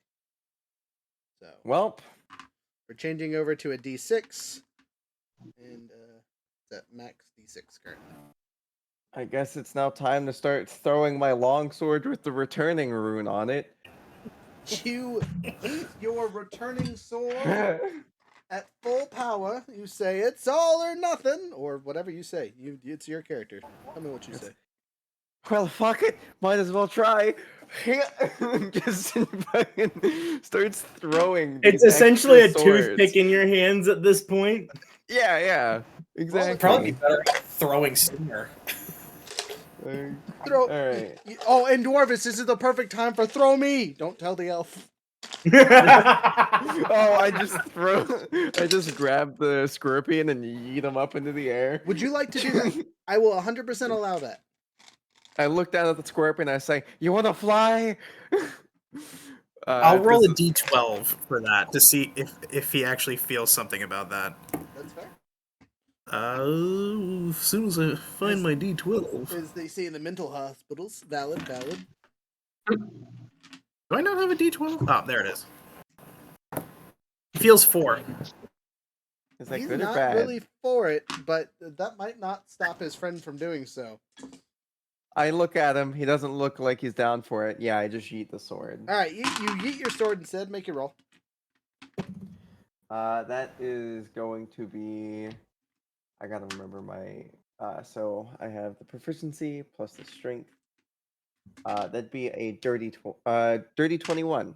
The dirty 21 does not break its AC. You That's yeet your fine. sword with the strength of a god, and the dragon just pings off one of its scales. And it comes back to me because it's returning. So It does so. You boomerang. that is going to be dirty 22. A dirty 22 is its AC. Roll damage. Fuck yes. Awesome. Great. Cool. So it's going to be 1d8 plus 7. You guys want to hear what's going through this dragon's mind right now? Oh shit, oh shit, oh shit, oh shit, oh shit. 14 on that one, and then I have another attack. I'm fighting This for my life. Y'all killing me with this. This is what you get for trying to get Kettle to kill his friends, you piece of shit worm. This Are the last thoughts it hears from Kettle before it gets smashed into the ground by a lump of metal. that is another dirty 22. Another dirty 22. How dare it? Roll your damage. That's another 14. So total of 28 there. So fucking close. So as you hit it with your sword and it comes back and you yeet it and it comes back and you're holding it in your hand, it's now Profi's turn. By the way, have we been skipping the death saving throws for Would Kettle? you like Is to he make your death following? saving throws? I'm sorry. Sure. I think I have See if 2 he of them. You comes guys have back. done 2 rounds. We have done. Yeah. I've only done one technically, but I will roll your other 2 currently. Right, red one this time. Okay. Nope. That's a fail. That's the end of Kettle. Wait, you only get 1 fail? Well, you got hit. He hit you with a claw attack while you were already past 0. That's an automatic That's- 2 fails. You said it was an automatic 1 fail. Sorry, I misspoke. Earlier. Okay. That's the end of Kettle. Kettle is now dead weight falling through the sky. Oh no. Is he destroyed though? Hey, time out. I'm just gonna roll one of these for funsies. We can rebuild him. There We you go. have There's the your second technology. roll, so the DM doesn't feel bad. Yeah. That's a crit fail. He dead to I dead. do have a question for you, On GM. plus note, you didn't get your soul rended, so you go to Squawk Heaven. Yeah. So That's nice. I do have a question. No, for you, my GM. soul is 100% going to be rendered when I hit the ground. You've already died. You've already died. You Your have- soul you left have the ascended. body. You have ascended before the body hits. So GM, I do have a question. I do have an answer. Uh, Oh, we lost since the we speaker. had some weird pseudo level up, and then I had a boost to all of my things, right? Could I possibly have an argument die to say that I would get my action surge back? I will let you burn your argument die if that is what you would like to do. I would like to, because if Okay. so, I'd like to do an action surge. Oh boy. Because I think that would make sense. Because like I even got more constitution, everything. just So, went- so I'm going to allow it only because you did get all the other boost to things. Yeah. So you are yellow. I am blue. Blah, blah. If we tie, I win. If I win, I win. If you win, you get your thing. You have an action. Fuck surge. yes.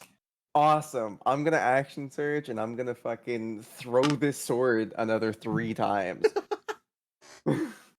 Yeet. That is Yeet. gonna be 23. So that's gonna be 13.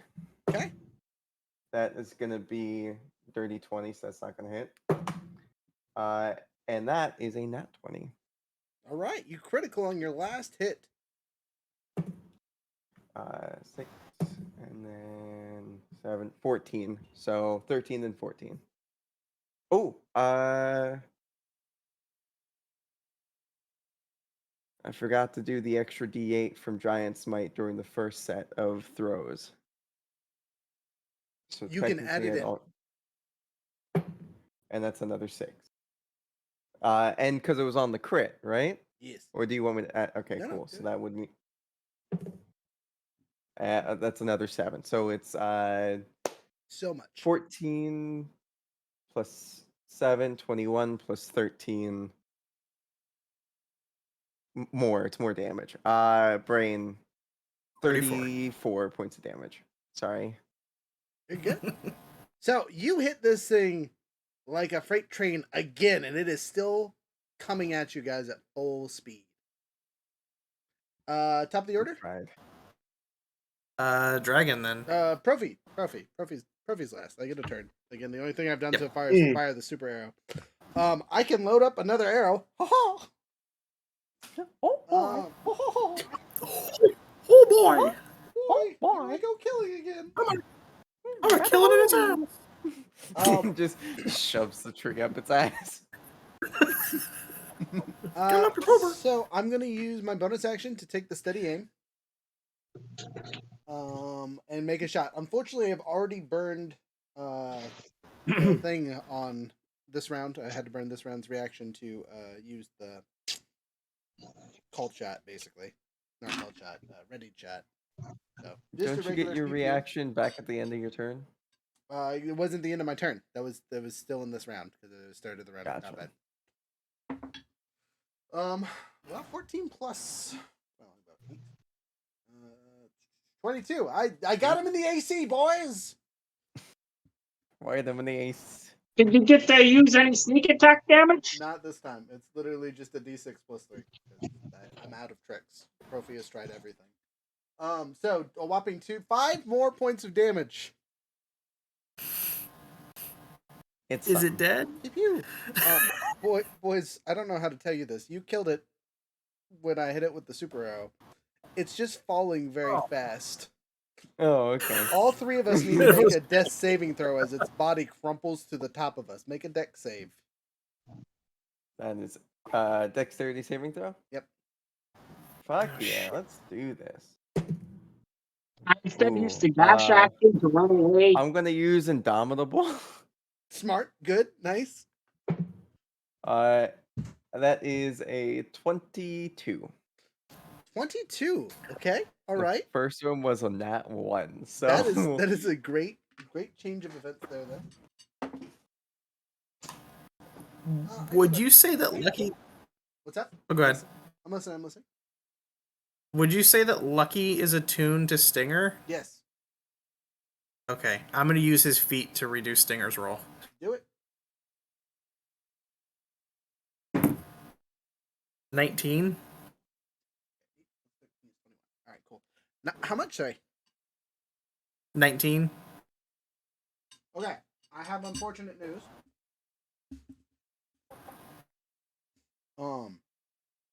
The roll happens and both you and Profi fail the saves. Storm room reaction. Can you do that? Yes, because it's to attack rolls or saving throws. Or ability checks. Okay. Because we just finished my turn, I'm giving it the Profi. Sorry. I like the thing, but Profi's kind of important. I appreciate it. I don't like think the I can scorpion. pass it. Like, So- what is the It's save? it's a 22. I missed it by 1, you missed it by 3. I can't. I like Stinger. Literally can't pass it.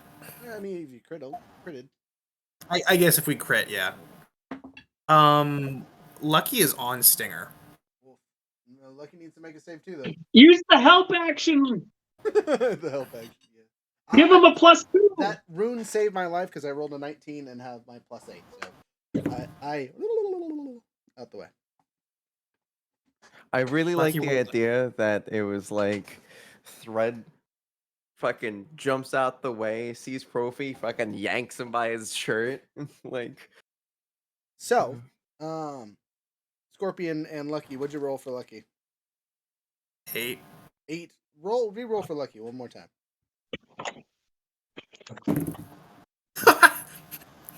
1. It is determined by the dice gods that their death shall occur. So I get a wonderful sound for this. No. Skip it button, dada.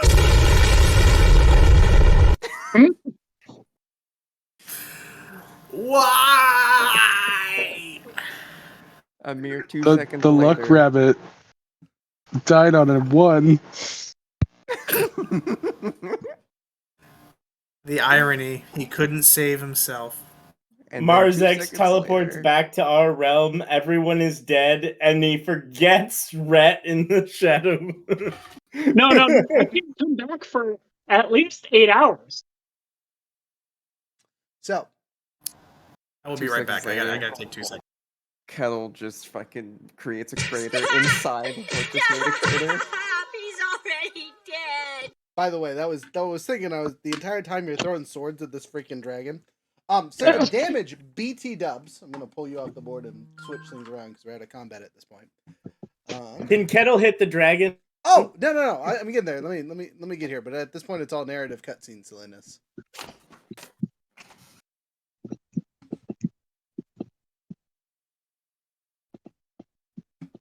So as the dragon hits the ground, it crushes poor Stinger and Lucky together. Right? You hear the squelch and the instantaneous screams of the rabbit / our dwarvish talking friend. The amount of damage that it does is almost insurmountable. If you guys had failed your saves instead of death, or sorry, if you hadn't saved, you would have lost a whole body part being crushed by this thing as you dumped out of the way, because it's again a falling body. It lands, crushes into our scorpion and whatnot, and kind of props its head up and looks over, and you hear it say, "You ugly bastards." And then Kettle's body hits it at the same amount of force and pressure that it just exerted on the scorpion, straight through the eyeball. He's Superman from death through this thing's face, and you just see the face like up in the air, and Kettle's body just spearhead through the top of it. Just no brain, no nothing. The dragon is just kind of just like Dunzo. You stand there and look at the carnage. Kettle's body is a pile of nothing, not worth salvaging. You can't distinguish it from the dragon itself and what he took out of it. The same thing with, unfortunately, for Stinger and our handy dandy hair. Good thing you have Mr. Cuddles, or Miss Cuddles, I should say, to keep your pet acquisitions at a high number. But you and both Marzex are not there. To us, you've died. You're gone. I have no idea what happened to you. Our friend is that it's just me and you, Thrud. Profi, I'm not sure if you know anybody, but you have to know somebody that has some form of like ability to reverse aging. Cause man, I feel like I'm gonna die from a heart attack, and I can't eat steak anymore. What the fuck? Thrud, roll a D100. Oh god! As you mentioned the heart attack, you can feel something welling in your chest. Oh no. That is a flat 50, surprisingly. So you did not roll above your age, which is now currently 90. You have a heart attack. Fuck. Yeah, you die. No! What? Thrud's last hurrah was fighting this dragon until there was nothing left. She survived the brutal attacks and things and stood up and walked over and had a heart attack in front of Profi and dies. Profi is the only member of our group that is still standing. I just watched all my friends die, and I'm gonna roll a D12 on this one. Oh, it's not good. Profi's bitch crying in the field for a while. I'm gonna go over to Thrud and like cradle old lady in my hands kind of thing, because like that's my last friend. Everyone else is squooshed or non-existent. Like, congratulations, gentlemen. You have given Profi a high tier trauma because he chose his selfish choice to fight this dragon, and now all of his friends are dead. All of them. Oh, I didn't think about that. Damn. Literally watched every single one of the closest people in his life die in front of him after making the decision that we could win. We could hold off. I had one right there, and she gets killed by a heart attack. What cruel fate of the gods was this bullshit? Right? Don't you have lucky? I used it all. I used everything. Profi could do nothing to help with that. CPR. Yeah, so I can try and make a medicine check, but thematically this is part of him getting that superpower for the bit. Please try anyway. Yeah, I'll roll. Please try. So this is just a straight medicine check to see if I can. Because no matter what, Thrud's retiring. No matter what happens. So if somehow he's able to do something, it just means Thrud gets to retire in the salt mines. Thrud, you are dead, except for I remember that I have a can of star jelly. I don't know if it'll work, but at this point, Profi is desperate enough to try just about anything. So I'm gonna need you to roll a D100 one more time. You reverse aging X amount of years. No, it would definitely won't do that. That is a 97. It's legitimately a 97. You're good. You come back. It's just the star heart attack. The star jelly comes back and just stops the symptoms, or in this case, revitalizes you enough to be alive. You still feel old and decrepit, and you definitely saw whatever your god is. Had a quick conversation, a little bit of you were a good person. You did the right thing. Those other guys are jerks.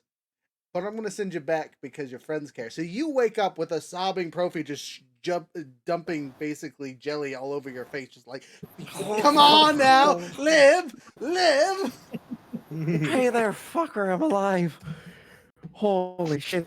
Like I said, you know anyone with like longevity potions? Give me a fucking hug, you bastard.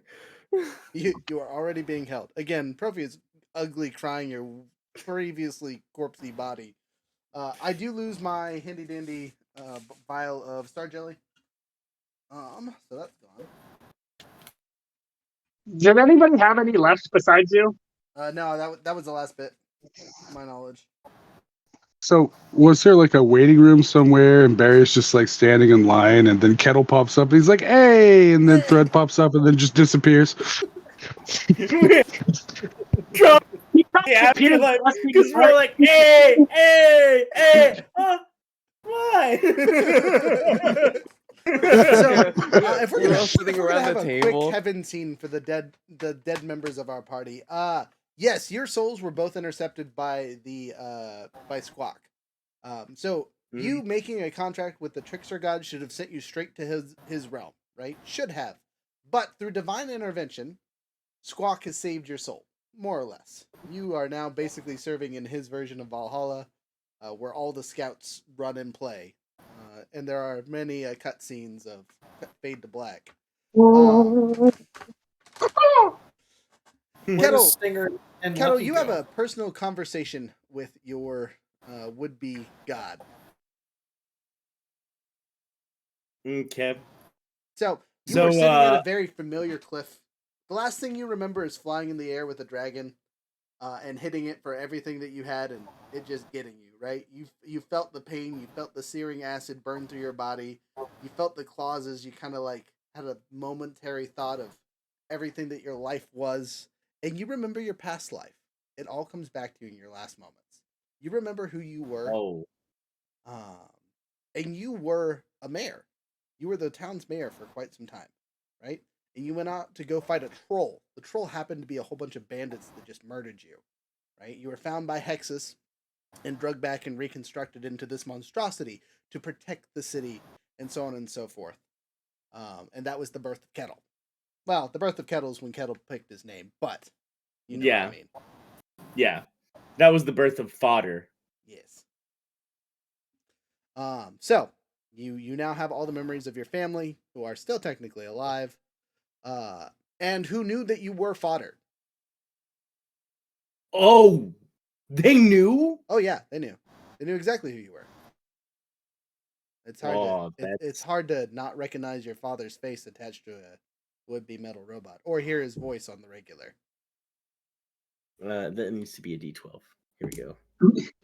That's okay. Apparently, that's comforting. Kettle's like they knew. They did. They weren't afraid of where I went. They weren't wondering. They didn't go on an adventure searching. So, thinking back to it, they talked to you all the time as fodder. You just never picked up on it. Words that they said, things that they talked about, it all starts making sense, as if they were talking and making friends with you. You just thought they were friendly, but instead they were your family. And you left them to die. Dun dun dun. I mean, you die. They're fine. Yeah. But your Squawk is sitting in front of you, kind of munching on some would-be weird-looking potato things. They're kind of long. They seem to be in some kind of box or container. He looks very, very pleased while munching on them. As he takes up and there's a mouthful, he says they're very salty. You're here real soon. What happened?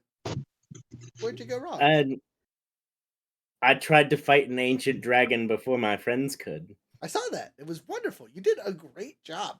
You got the last blow, technically. Would you like to see that? And he kind of replays those last couple moments for the dragon and be like, that's pretty cool, right? I might have helped a little bit. Wind powers and whatnot. Well, thank you. At least I killed an entire lineage. You did. I killed the wormling, I killed the young dragon, I killed the adult dragon, and I killed the ancient dragon. You did. Very mean. That dragon's been around for a long time. I knew him personally when I was still a bird. Well, you did say to kill anything evil, and he was evil. You succeeded greatly. Good job. You get to hang out here, and he points to the vast wealth. And you see that your body is transformed into a seagull. He says, "You are an honor guard. Congratulations." I do have one question before you start your endless flight, though. Yes. That staff that you made, who should I pass it to? I have one in mind, but if you have a preferred choice, I'd be happy to send it forward. From my position, can I see that Marzex and Rhett still live? No, because they're not on the realm where everyone else is. Now, does that mean you can't ask Squawk and get that information? No, he knows he's a god. He does what he does. Okay. So that would be my first question. Which of them remain for it to be given to? Of your former friends? Well, there's Thrut, though I believe her adventures are over for some time. Believe it or not, Rhett and both Marzex survived with minimal damage. And then there's Profi. Maximum damage. Though I have a believer that I have sent their way that I think would be a better fit. Who is this believer? He pulls up an image of someone that we will describe in a few minutes. Okay. She is old and wise and would be a good carrier of your mission. Aye. Then your will be done. All right. So all that means for you, mechanically, Spain, is add that item to your next character. I can do that. So, hours go by, days go by, weeks go by. Eventually, Rhett and Marzex return from the Shadow Realm. I actually texted you something. Oh, man, I am over here working on things. One second, I gotta read this text message. Ugh, so many messages. Bless you.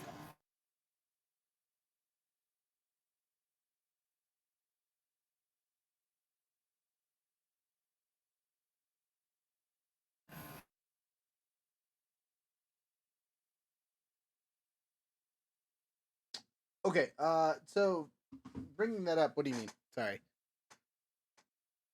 Like, so I teleported to the Shadowfell. Yeah. There's only one place I would have really had a direct connection to that I probably could have went to, and it would be that. Yes. Oh, I also forgot to send the picture. Like, just you can always look at what a Nightwalker looks like or whatever. Gotcha. Okay, I that's totally fine. But what about the boon, though? I just thought DM discretion in relation to the previous one that we never discussed further. So they're back? Okay, yes, they return 8 hours later. Basically, they take a long rest. Rhett, you've met a very interesting creature called a Shadow Walker, right? It's called a Nightwalker. A Nightwalker. One of your friend Marzek's actual patrons. Okay. Experience you have, good, bad, or ugly, that's on you. Okay. Do you want me to roll a d12? Sure.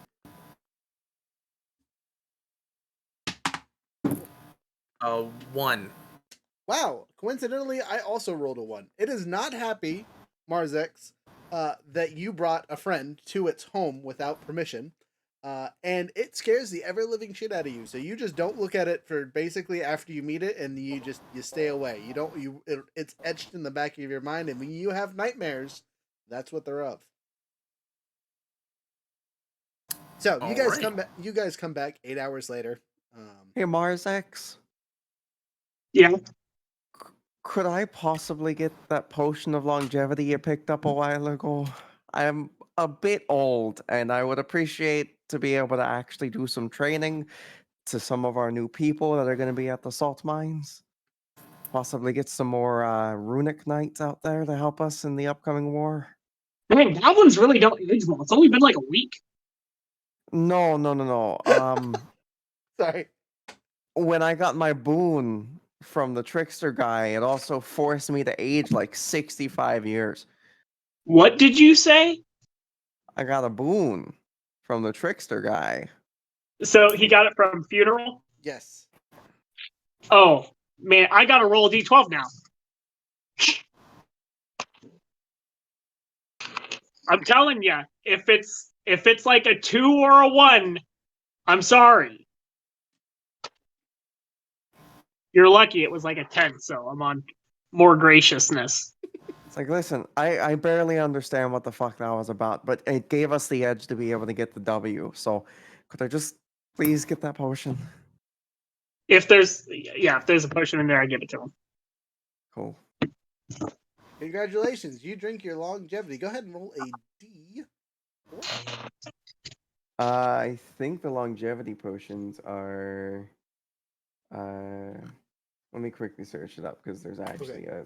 Is there an actual one? Yeah. That works.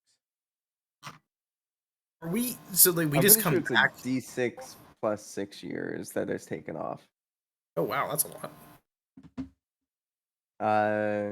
To a minimum of your physical age is a D6 plus 6 to a minimum of 13 years. So I'm not gonna make it to 13 years old. That's impossible with the age I am, but you know. Oh, that's some funky jam. I feel like I'm fucking it knocked off 10. So I'm like 85 again. Woo! Woo! It's like, hey, so I'm gonna be also on the lookout for any more of these. So what this means to your character, right? With being quote unquote 85, is any post combat that you do, you could suffer a heart attack like you did before because you are old and frail. And the roll is you have to roll higher than your age to stay alive. Yeah. Damn, that's rough. So, you guys know anybody that would possibly be able to make or have some more of these potions? Figured you all would have better connections than I would, to be completely honest. I know how to make you walk around forever. Well, I don't want to be dead, so that's kind of an issue. What about undead? Yeah, 100%. I have the create undead spell. This is something that can happen. I don't want to be As you undead. guys I are want arguing, to be young again. a familiar voice pops from behind and says, all of those options sound terrible. Peer and look. You look over, and a man in a black suit with dark black hair is standing behind you, arms crossed. Is this the dragon, or is this It the... looks very similar to the dragon whom you just murdered. Well, we just killed the guy that Was looked it an like illusionary dragon? He goes, no, that was me. It was me. Sorta. So, do you have any more longevity potions? He goes, well, considering I just watched you do what you just did to my how do you say it? Sacralum? It's your clone, basically. Simulacrum. Simulacrum. Thank you. That's the word I was looking for. So it should have turned into snow. You guys didn't actually look at the body afterwards. No. I mean, I was crying trophy over me for however long that was. Where we were. You guys can look over where the dragon body should be, and there's a giant pile of ash or snow. So the question still stands: can I buy some longevity potions from you? I'm no potion maker. Well, I just wasn't sure if you had some in your collection of things. So before we do this again and I finish off the four of you, I have an interesting proposition, as I have been talked to by a certain deity. Has offered me, shall we say, enough power to do what I need to do.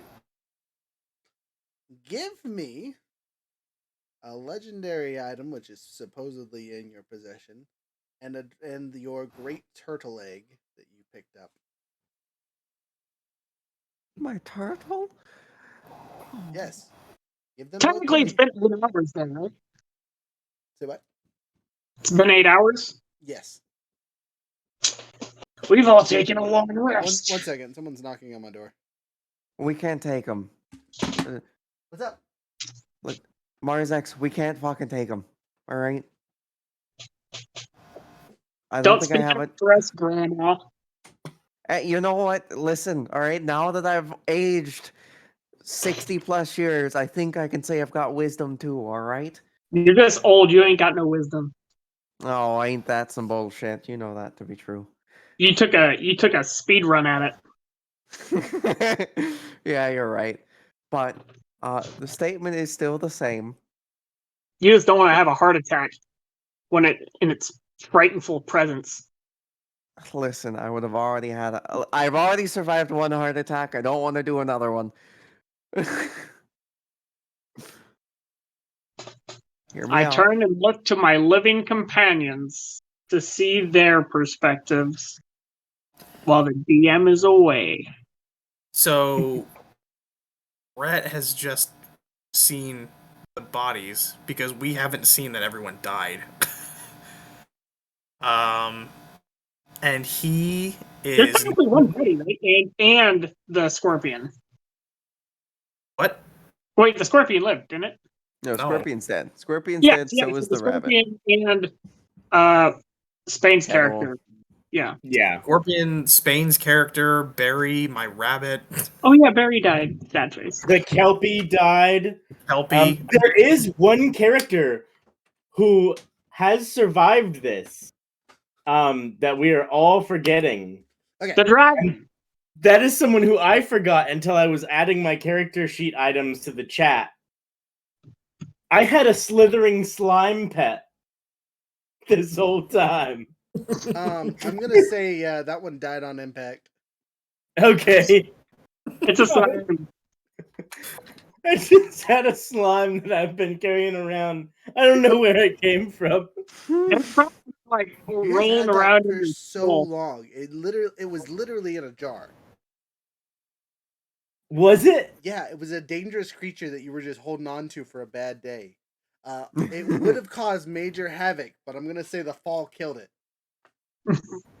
I would be inclined to agree. It just kind of sploots.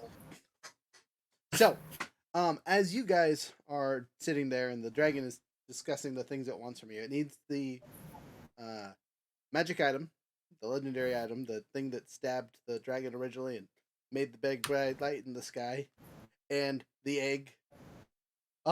As well as someone needs to write down rules, legends, things like that. And he's going to gather up all the members of this camp that were willing to go to the Salt mine. The salt mine. So he's going to enslave everybody here. Yep, more or less. But Alright. he explains to you that in a year's time here, you will have a formidable force worth the time, effort, and generations of cruelty that these poor people are going to suffer. So he's going to turn them into an army for us in the future? Correct.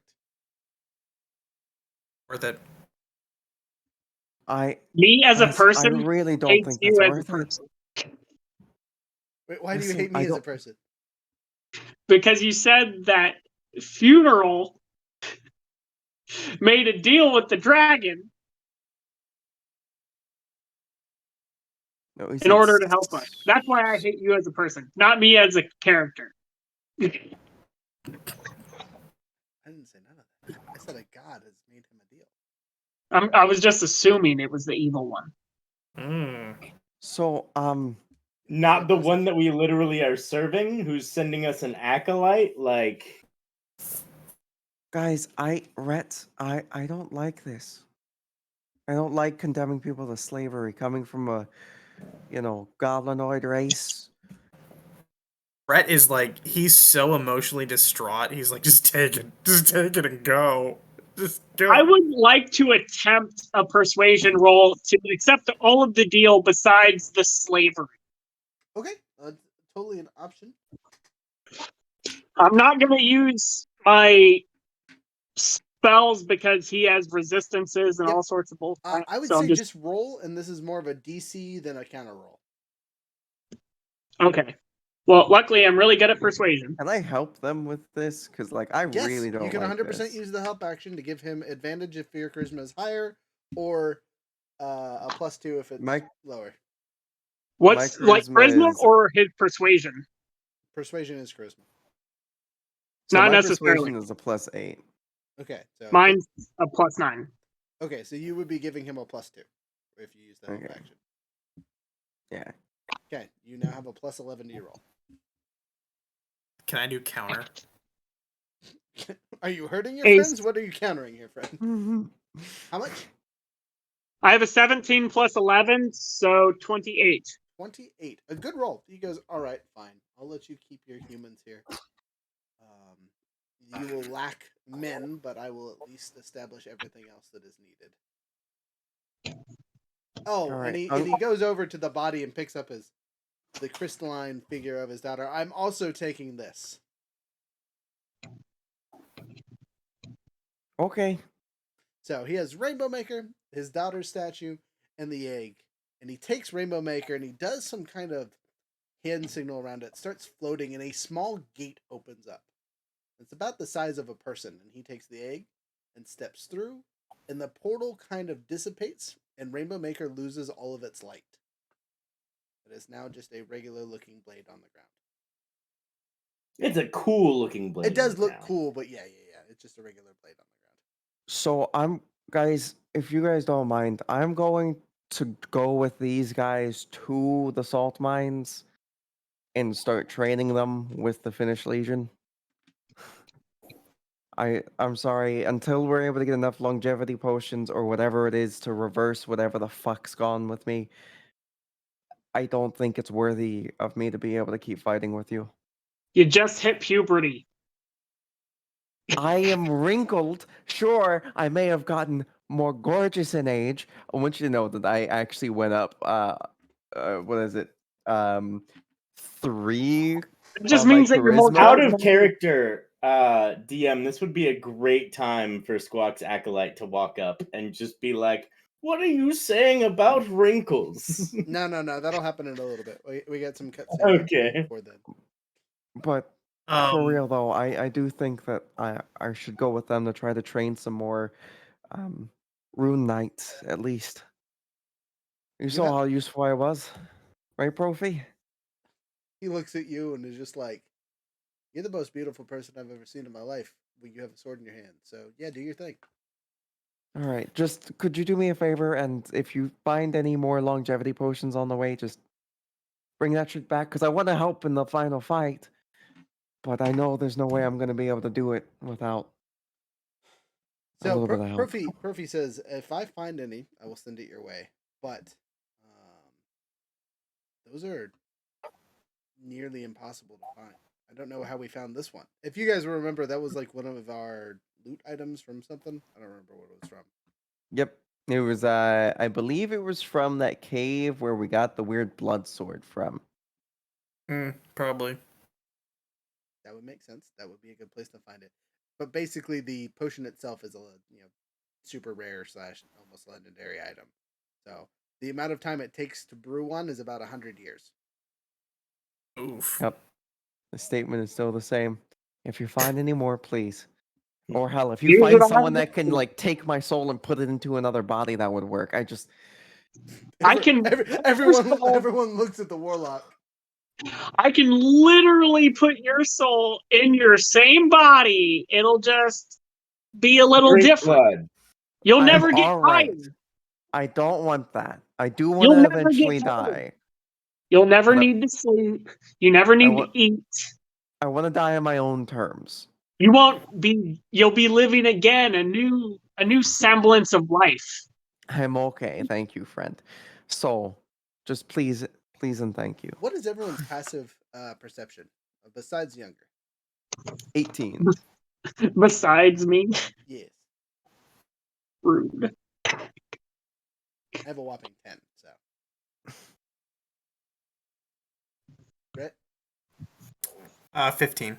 Okay, so the 15 and the 18 will both notice that Marzex is covered in funeral symbols. They seem to be burned into his would-be mummy robes, as if they were hiding there the entire time and have been recently burned off. What's up with those symbols there, friend? I turn and glance at the burn mark. You see them, and you know exactly what they are, as some of your memories have been restoked. Memories. That old lover that you talked to a while ago and kind of, were hazy about who she was. You didn't know exactly who she was and how important she was to you, so on and so forth back then. Okay. You Remember all of my ex-lovers. You also remember the 1,000 years that you were quote unquote asleep? You actually weren't asleep. You were active and doing things that entire time. Doing things for the Empire of Fen'Harel, so on and so forth. Under the guise of midnight. So, anyway, what's up with those symbols, friend? What do they mean? I don't know. Can I do a check on it? Sure. I'll do I assume, religion check. I feel like it's fair. Either or. I get advantage on history, so I'll do it. All right, history check. Oh, good thing it's advantage because I had a 2 and an 18, so 23. So, you'll tell them this is Funeral symbol, and apparently you had a previous contract with him when you guys were in the Purple Smoke. Would you guys kind of discuss what your choices were, right, in the Purple Smoke, or at least it's relatively easy. Rhett, you can choose to hide yours if you would like to. No one here can see it currently. I will keep it a secret for now. Okay. But And so basically, burn marks proving that I broke the contract. Correct. Okay. Then I will say it's a mark of pride. So you explain that you broke your original contract with Fen'Harel, which means for you, the contract itself, that your family lineage is allegedly going to die out. Anyone that's connected to your family is supposed to die now or in the near future because you broke the contract. Oh, that fucking But sucks. that wasn't the contract. The contract was that I would be the last of the mummies. Correct. To keep your family safe. Does not mean that they die out necessarily. Maybe. We'll find out. Just means that they would need a replacement. Possibly. At least that's what you hope. Can I? Because Thread's leaving, right? Yes, she's taking off with the other people that just watch you guys kill a black dragon, and so they're very motivated on being team you guys. I wanna grab now depleted Rainbow Maker off the ground. You do so. I'm gonna There's hand it. a way cooler knife. We'll get there later. We're role playing now. Shut up. I'm gonna walk over to Kettle's corpse. Good choice. Anyway, Rhett. I'm gonna hand it to Thrud before she leaves, and I'm gonna be all choked up because Rhett's very emotional right now, and he's gonna say, "Remember them." Of course. I want you to know that you're a Scorpion. Damn badass little bug. Let me tell you what. Helped me make a spear out of a tree. He was a good boy. He was a good boy. He was the best boy. Give this old lady a hug. Okay. Big old hug. Big hug. That also reminds me. Can I get the saddle off Stinger, or was that completely destroyed? Oh yeah, no. The force that the impact from that was ridiculously ungodly. So you can technically, but it's just like smash flat. So you're gonna need to repair it anyway. I'll burn him in it. Him and Lucky. It's fire resistant. He can't burn. Shit. I'll bury him in it. Okay, you spend a day burying our dead, having our pyres and things like that. We're going to fast travel 2 weeks. Who buries the dead? Shut up. We'll bury you too eventually. Oh, for the first time during the funerals, Rhett is gonna sing the goodbye song. Do you have it written down finally? No, I was making the welcome song. I've never even considered a goodbye song. This is a perfect So time to- long and goodbye. So, what this means for the rest of us moving forward, so we can push forward. It is the 3-hour mark. Do anyone need to take like a 5-minute break to go to the bathroom, grab drinks, things like that? That's one. This would be Yeah, the I appropriate got time. you. That, or we can just BS for a minute while people are off going potty. Do you have a question? I can BS. Yeah, it can be yes. Barrymore or no longer Barrymore. Barry. I do have a question because it does pertain to the story that I'm about to tell. Which of your 3 Yahoos are you picking for your replacement character? I have stories for all of them. I just need to know which one you're picking. No kidding, dude. I'm sorry, but thank you. His kid's sister. Okay, perfect. That works really well. Actually. So another noble? Sorta. How old is your kid sister? You can romance her. No. Okay, Thread, I didn't get to see your backup characters. So I don't know much about them. Can you guys give me a quick descriptor of what they are? And who they Yeah. be? So they are a Dampier artificer. They are an armorer. They are missing both their arms, but that's where their armor kind of steps in. They are also of noble persuasion, because that's what I chose for background. I wanted to talk to you about trying to get the story feed situated. Okay, we can do that really because I'm quick all- before we move on with the story. Because this will be important. Okay. So my kind of idea for the character was they are an artificer, evidently, and they are very fucking old.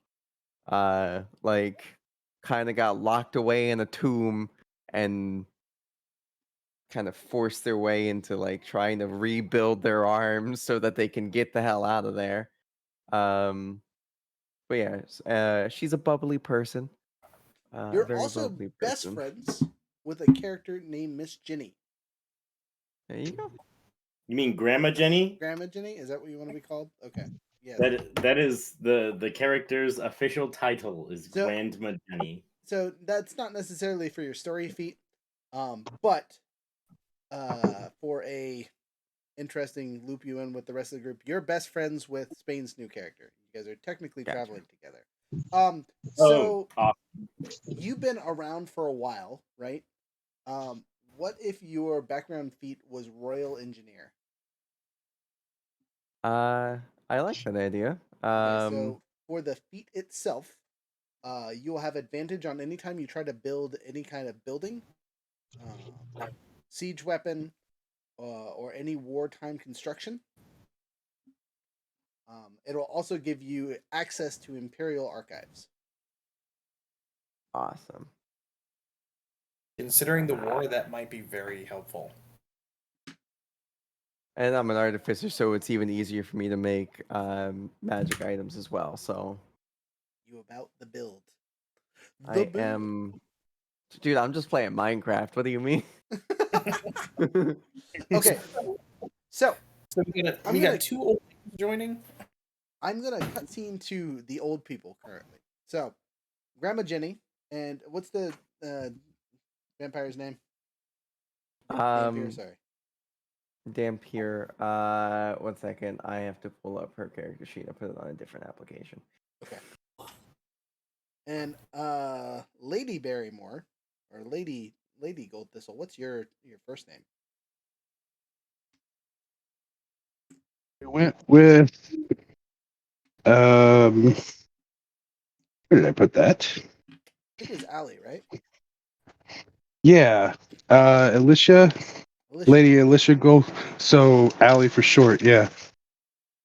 So All right, it's a fucking mouthful. Are you ready? I'm super ready, but just I'm gonna need a nickname. Valley works. So it's Valiska Trosk Fortuitous the Sixth. God, that is a mouthful. I need you to type all that down in your name, please. Yeah, I got And it. you thought Do not forget to Mars change your X names to your Dust character. And then I need in parentheses your nickname so I can remember. Like start with your nickname and then fill everything else out.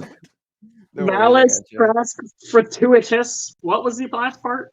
The Sixth. Barrymore, if you will change your the same thing, your nickname in the corner and then your full name to follow. Okay. Forgot how to do that. So you'll click on your little symbol in the bottom corner on the left hand side or whatever, and then it'll be like server name, and you can change your server name. I mean, technically, I think I can change it too. Let's see here. Add friend nickname. So with how long this name or Does it how not long fit? this name is, it doesn't fit all the way. So I had to get rid of the, and then I'm just gonna do parentheses on the part of the name that's Perfect. the nickname. That's perfect. So, if you guys can see Spain's screen, this is old Grandma Jenny. Yes. You got the wrinkles and everything. It looks great. So the official description of Grandma Jenny. So she is 62 years old. She is a 5'4" white human female with ice blue eyes. She wields now she wields the staff of Squawk as a walking stick. She also has a war pick. And she has adamantine full plate armor on. Good. You said the DM will crit on me no more. I do not accept your criticals. Yeah.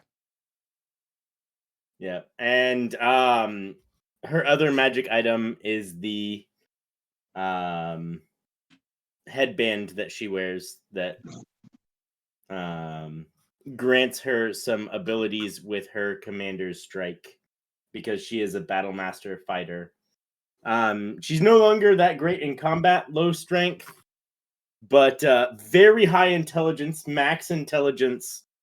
She is a true tactician who controls the battlefield one piece at a time. So we have no tank anymore. That's what you think. That has a decent con. Oh, I guess, yeah, we didn't hear what Valley is, I guess. Yeah. Well, Valley is Valley's 100% going to prepared. be a tank Yeah. because that armored artificer is ridiculous. Yeah, that's true. Iron Man ain't got nothing on the artificers, is all I'm saying. What is our new Gold Thistle's name again? Allie. Alicia, but Allie. It's gonna be Valley and Alley. Yeah, great naming convention, guys. You guys are going to be best friends. Which is Jenny, what I'm Valley, and Alley. Yeah. Yeah. So, that being the case, Allie, you are in the this is a couple months ago, right? You received a message from your brother that was a little disconcerting. And so you have decided to make the journey to the Kingdom's Empire or the rebellious continent, whatever you want to call it. Whatever your character would consider the city-state continent. And you're going to go find him. Your goal is to find him. You're going into Ashmoon because you know that's close to where he is. And on your travels there on the boat, you meet two old ladies that are just decked in armor. They have people serving to them. They're doing all kinds of craziness. One of them has a whole ass wagon on the ship for some reason. She gives off an air of nobility and has people running around for her everywhere. She is accompanied by a dark, broody, mechanical being that seems to be friendly and chatty with her. Very bubbly. Anytime you see, the crew seems very friendly with both of these old ladies. And over the month-long trip of traveling, you two become what you would consider a friend. You have yet to reveal your noble status to either of them, though both of them seem very much of the same circles. You two meet a young, scrappy, young girl. Again, how old is she at this point? She was younger than Barrymore, but Barrymore's younger than Barry, so she's probably, I'm going to say, late 20s. So, a young girl in her prime doing her thing. She seems scrappy, and you notice on a couple occasions she just beats the shit out of a couple sailors that are getting a little bit too handy with her. She doesn't seem to have a problem speaking her mind, and you warm up to her rather quickly. She informs you that she's on a quest to find her brother. He sent a letter, and she had a really bad feeling. A from the letter and B from some stuff. There was some other writing on the backside that she didn't understand, but it was something along the lines of, "I didn't mean to do it. I didn't mean to do it. I didn't mean to do it." Written over and over as if it was he was just trying to get something out of his head, and then sent a letter not thinking that's what he wrote it on. In character context, you wrote this letter while you were under the possession of the ring. Yes. Perfect. Ooh. So, you guys travel a month and make it to Ashman. Cutscene back to our surviving crew. The three of us are in Ashman. We've taken the river boat down. We've kind of relaxed. We've recouped. We've kind of discovered what we want to do. We're going to the capital city still, or at least that's the plan. We've made it to Ashmoon and are at the port. I have a question before that. Mm-hmm. What was everybody's funeral rate wishes? Excuse me. Kettle wanted to be buried without all of his stuff so that his stuff could go on as treasure. Buried without his stuff, so his stuff could go on his treasure. And not to be turned into a zombie guy. Check. You can't turn Kettle into a zombie. I could carry around his little skull with me. I was going to say, there's not a lot of skeleton left for that one, to be honest. Is that the destiny of every character I make on this world? Is their skull becomes someone's? No. Your skull, there was no skull left. I'm sorry. It's just a pile of goof. I thought it was metal. Well, there's also metal, but yeah, no, his skull was a real skull. There is a really... So I'm going to send... I sent it to the chat here. All of it looks like it was made of a lot of metal.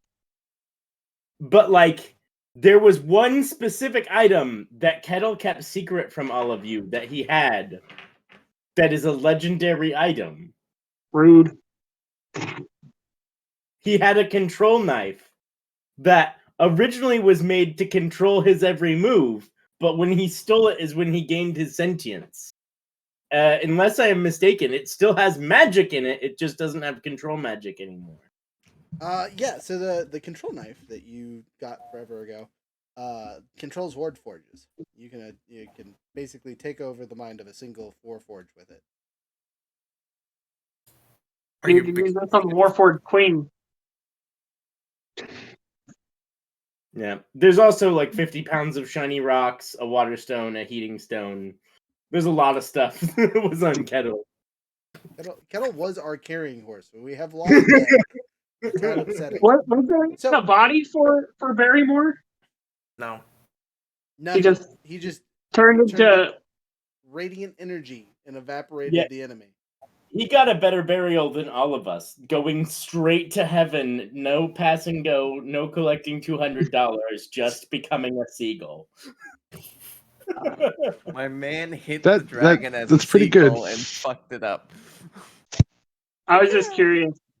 I'm definitely going to take the time to do my stuff and make a what is it called? Minotaur A skeleton? special skeleton minotaur. Okay. Like we talked about before, you can totally have Yep. that. So it's traveling around with you. You've wrapped it in clothing to kind of like conceal it in town, because skeleton minotaurs are generally frowned upon. Go ahead and make a deception check for your role as you use a disguise kit Perfect. on the thing. You can also have Profi help with this if you would like. It's a 27. Never mind, you got this. It looks like a minotaur in religious clothing. As long as no one touches its bony fingers, you should be good to go. So, as you guys are in the dock area, Grandma Jenny locks onto a silly little man playing a song trying to earn some money. This silly little man is Rhett, and in his pile of stuff that he has behind him, he is sitting on the squawkish holy stick and using it to prop himself up and lean against as he plays his music. Right, go ahead and roll me a D100 and see how many gold pieces you made while doing your musics. Where's that? There we go. 12. You've made 12 gold pieces. I was going to do some math to subtract, but 12 is low enough. That's pretty good. You're having a good day. All right. So I assume that I have been informed by Squawk that stick is what I'm looking for. It came to you in a dream months ago. The Lord Squawk has returned to this land, and the things which you were taught as a child from your academic achievements and things and whatnot. Basically, you dream of seagulls, and something told you needed to go to the continent. You talked to your bestie over there into coming with you, along with all of your servant peeps. Set off on your expedition. Sorry, I'm turning my camera on and off because it is. There it goes. Not focusing on me for some reason. Okay. So you see this silly little bard man playing his lute, earning the monies. He's sounding pretty good to say the least. I'm going to turn to the my cohorts, my partners in crime, my new partners in crime, and go, I do believe that stick there is important for some reason. Well then, Let's beat him up and take it. I do not believe you could that also course of just go up action there is and ask them. necessary. They seem as if they might be willing to sell things. I am going to walk up full entourage. The only person that's not with me is the driver who's with the carriage. So all of my armor maidens, all 4 of them, and I'm going to invite my 2 new friends, well, my 1 new friend and my best friend along. And to Rhett, I'm going to say, young fellow, where did you come by that stick there? I'm going to look at the stick, and I'm going to get misty-eyed and look off into the distance. I'm going to say this stick belonged to one of my best friends I ever had. And then I'm going to sing the tale of Ketukan. You remembered his last name. The kettle that can kill a dragon. Turn his soul. Right. Right until he died, the dragon would disappear and all. Let's see what she thinks of Kettle's story. Do you want me to roll a performance or something? Yeah, roll performance, because right now she's not impressed. Mission failed. We'll get him next time. Oh, well, she better be, because that's a crit plus 10. Oh, does not matter. This is the best performance she's ever heard. She's standing there tearing up. And she's gonna look up into the sky to Squawk, and this is what you ask me to follow? This is who you ask me to replace as your acolyte?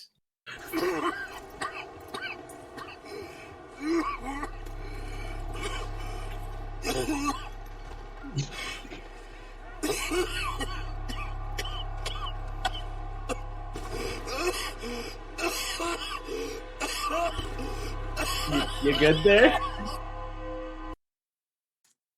Who's One of the dying? One of the people at the docks just keels over next to you. What? Why? Tuberculosis, apparently. Oh goodness. Oh, Killed another. Oh shit. Here we go again. Oh, shit, here we go again. So anyway, you so notice that I'm there's gonna quite ask- a few sick people at Nashmoon currently, actually. You literally just see one of them keel over dead in front of you. Aye. It appears, young sir, that your path is the path that I must take. Although I shall be needing that stick. Who are you? My name is Jenny. I was once known as Jenny Warsbane, but most now just call me Grandma Jenny. Why do you need the stick? Because the god Squawk has called me to it. I'm not gonna roll an insight. You're a PC.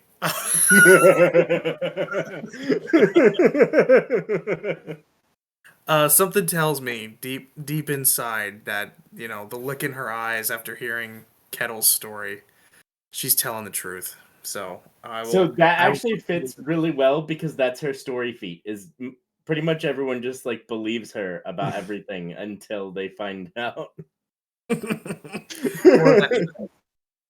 I will hand over the stick with like reverence, like. And she's going to actually like take a knee and accept it like a knight accepting a sword. Just like this whole ceremony happens in front of people. Let's do performance check for like making an honorable ceremony. It's free damage, bro. I'm gonna take the disease back. Not bad. That's a 16. I got an 18. You guys just hamming it up. Everyone else, the people that know you are just like. Everyone else is just like. Really the time? Alright. Wow. So, Rhett tells you he's got a couple traveling partners that he is with. They were planning to take a voyage across the ocean, but the ship that they're waiting on is unloading and reloading and whatnot. So they have about a day and a half worth of waiting to do. I had a thought that like a little while before this, I want to use the pin. You want to use what? The pin, dad pin. Okay. That like I know he's not instantaneous, but like he comes to me, right? Yeah, 100%. Okay, well I have used it, so whenever he shows up. Okay, noted as the DM. So you this would be a good time for Rhett to make introductions to both Profi and Marzex, who are chilling in a local tavern, kind of just waiting things out. They've acquired a room for the three of us, kind of thing, and the Minotaur monster that's following us around. It seems a little less chaotic with A, there only being three of us, and B, all of our pets being dead. We have a new one. Her name is Betty. Speaking of pets, Right. Your are we dead still- lover is with us. The fuck? Shut up. Say that again. The Minotaur lady. No, I know what you're talking about. Shut up. Is everybody still invisible? Yes, no one in the party currently has the appropriate settings to do the thing. Okay. All right. Then yeah, I'll bring in our newbies and I'll introduce them to Profi and Marzex. And how do you introduce us? well, I guess the other two will have told me who they are, right? So Yes. Yeah, you're introduced to the whole entourage, and these three Valley, nice to ladies meet seem you. to be the important ones. all right, I will inform Profi that I have found Squawk's new acolyte. And it's Grandma Jenny. I turn and address Grandma Jenny, and I say, "You're gonna have one hell of a time trying to match anything that your predecessor put down. No offense to you, Grandma." As I have heard. So, as Marzek speaks, Val, make a history check. I need to make a history check? Nope, Val does. All right. Wait, I remember the program I have. I'm able to just press a button and everything's good. Fuck yeah. All right. History check. Also, while he's doing that, I'm gonna side eye Allie. Her name is Fran now. Yes, for convenience. For Okay. convenience. That's gonna be a 16. A 16?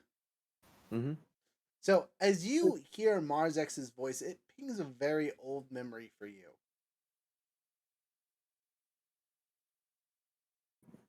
Marzek, is that you? You don't know his name. Oh, okay. You do remember him Dusty. screeching spells at someone nearby before something very large collapsed onto you, pinning you underground somewhere. I know that voice. That voice was something that haunts my nightmares. Turn, glance at her. Do you recognize her? Make a history check with your advantages and whatnot. I got trapped under rubble after that noise, and honestly, it wasn't very fun. That's how I got lost the both my 21. arms. You remember her explicitly, as you intentionally destroyed the pillars that were holding up the roof above her. She was one of the targets that you were sent after in the last 300 years or so, along with her compatriots that she was traveling with. The compatriots were the ones that you were meant to kill, so you killed them by your hand. She was just collateral damage. So it was like, I don't need to necessarily take care of you, but you're going to be a problem right now. So poof. Yeah. Okay. So how old is she? She's old, dude. Like when she got trapped under there, she was stuck under there for like. Well, like that was like 300 years ago. I understand that. So but let's add like another 300 years. Like Okay, she's so old. she's old. Don't get me wrong. She doesn't Okay. look old, but she's old. Total of 600. I turn and I say, "Well, I guess you didn't get completely crushed. Lucky you. You weren't on the list." As I turn over, Profi's like, what the squawk? Why? I go. I turn and I look. Is her name still like Alicia Goldthistle, or is it Francesca or something? No. This is Val you're talking to. I know. I'm totally like I addressed that one thing, and then I was like, I remember you. However, I'm looking at the person who I'm deeming as like I had wanted to talk to now that they've introduced themselves as Yes. Gold Thistle. The Gold Thistle. She looks similar to her brother by far. Those of us that knew Barry almost immediately earlier, like, I swear to God, I've seen this girl before. You hadn't, but once she introduces herself to the rest of us, it makes sense. She's a Gold Thistle. I would have then addressed. My bad. Kind of looks at everyone, looking at her, looks at Rhett, side eyeing her. She's like, "What?" I apologize, my lady. I didn't realize you were a Gold Thistle. My sincerest apologies. Your brother was one of my best friends. Wait, you know where he is? I would say he's 6 feet under, but he ascended to the heavens. How did he go? That would have been a little bit more delicate. Violently. He kind of turned into a beam of light that hit and damaged severely a black dragon and then scattered radiant rainfall upon me, almost singeing me out of existence. But I think that was Kettle's fault. That was Kettle. That was No. I know. I'm correcting him in character. Yeah. As a well, he still turned into a beam of glorious light before his corpse was not to be found to be buried, so could not do his communion rite as he had seen fit. But I'm sure that he had a death that he had desired, because I have never seen such a bright, painful flash. Fighting a dragon? Fighting a dragon. That wuss died fighting a dragon. Snowball. You call Barrymore a wuss, and Profi about loses it. Let's see this reaction. Rhett's probably also not very happy. I'm gonna stand in between them just in case anything happens. Like, all right, it's evidently So the prince, not that you guys know he's a prince, disappears. He's invisible. I have a fun level 13 ability. I can just turn invisible. It burns one of my psychic points, but whatever. And for you, that what's your AC, friend? It is not good. It's 19. That's actually that's really good. Don't doubt yourself. I rolled a 19 plus pluses. You get the haymaker from Invisible Hell. I'm not trying to kill you or anything, so I'm not adding sneak attack or anything like that. But you just saw their prince nowhere, prince in front of face, haymaker. Roll damage on it. It's not great. I'm not that strong. Let's see. A total of 3 whole points of damage. Kind of wipes the blood off her chin. She's like, not bad. I see you guys must have toughened him up. At this point, Val can step in between me and the young lady, because I am fuming. No one will fucking say anything bad about Barrymore Goldthistle in my fucking presence. I should fucking kill you. The only reason you can get stabbed is because you're his sister. As you guys are fighting like this, there is a huge smack on the ground we should as I get everyone's attention by smacking the stick down, and it is engulfed in green flames. Look at that. You made my best friend angry. See, this is when Ladies and gentlemen, we may not all be nobles here, but that does not mean we cannot act it. There's 4 nobles in this room right now. 5 and soon to be half. That's her joke, because she's the one who's not actually a noble. So that's please, actually her bond, is even though we're not of noble birth, we can act like it. So as act, you have everyone's attention. Act your status. I look over to you. If I acted my status, you wouldn't have a head. No. Like, look at what she's holding. As I hold a green flaming squawk staff. Wait, why does she have the squawk staff? You were using that to sit on. We give you a nice thing and you just give it away? I'm telling you. You give away the loving memory of Kettle to the first woman you see on the street. I know you're horny, but she's like old. Old people have needs. 100% right. So, anyway, let Red explain. He's explaining. I tested Grandma Jenny. I'm telling you, she's the real deal. I don't know about Barry's little shit over there, but Grandma Jenny, she's the real deal. She's here for Squawk, and I gave her the staff. Fran spits.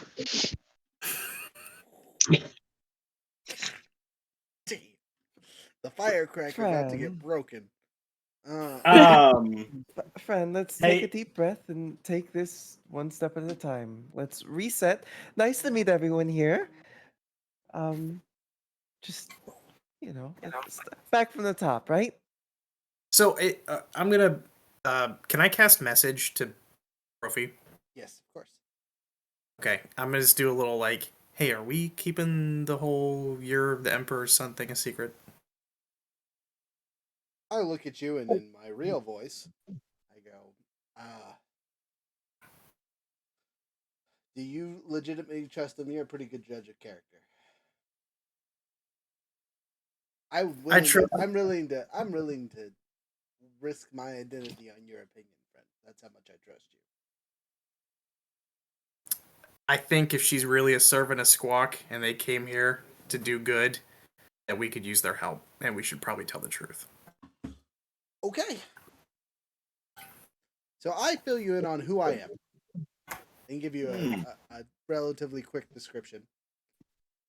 The moment you say that you are Profi, the son of the Emperor, I know exactly who you are. You're my nephew. What? I hold out my signet ring with the cut through it. Who are you?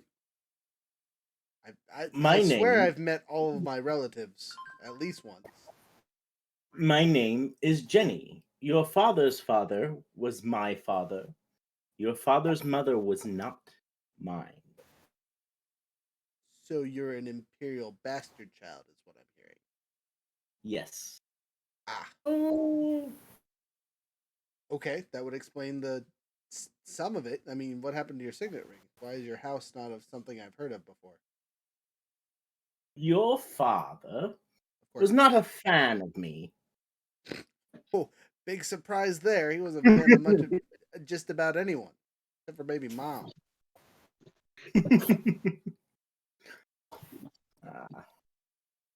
I did not meet your mother. However, when my family was banished from the empire, we weren't really banished from the empire. Like backstory wise, like we just had our royal title taken, right? Correct. Yeah, you're still of wealthy family. You still own merchant shops. You still have people taking care of you. Again, you're essentially a noble without a title. Yeah. We did not stop acting our part in our communities and in our lands. They were our lands and they were our people. Just because they broke this ring does not mean that we did not maintain our status. What was your family's name again? We never established a name for Jenny. Jenny's family. This would be appropriate time to give your backstory name, even if we don't. So backstory name. She gained the name Warsbane as a tactician, right. But her family name would have been Jenny from the block. Should be something. It should be something Latin to kind of go with the Tullius stuff. Okay. Crassus. Then it is going to be Jenny Lux. Lux, the traitorous Lux family.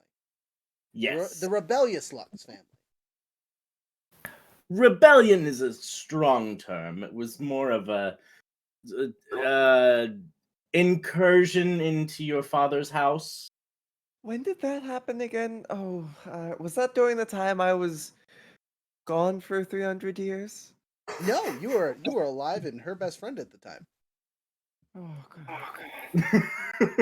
So how did I keep my standing? You were not part of the Lux family, and you weren't there when the rebellion occurred.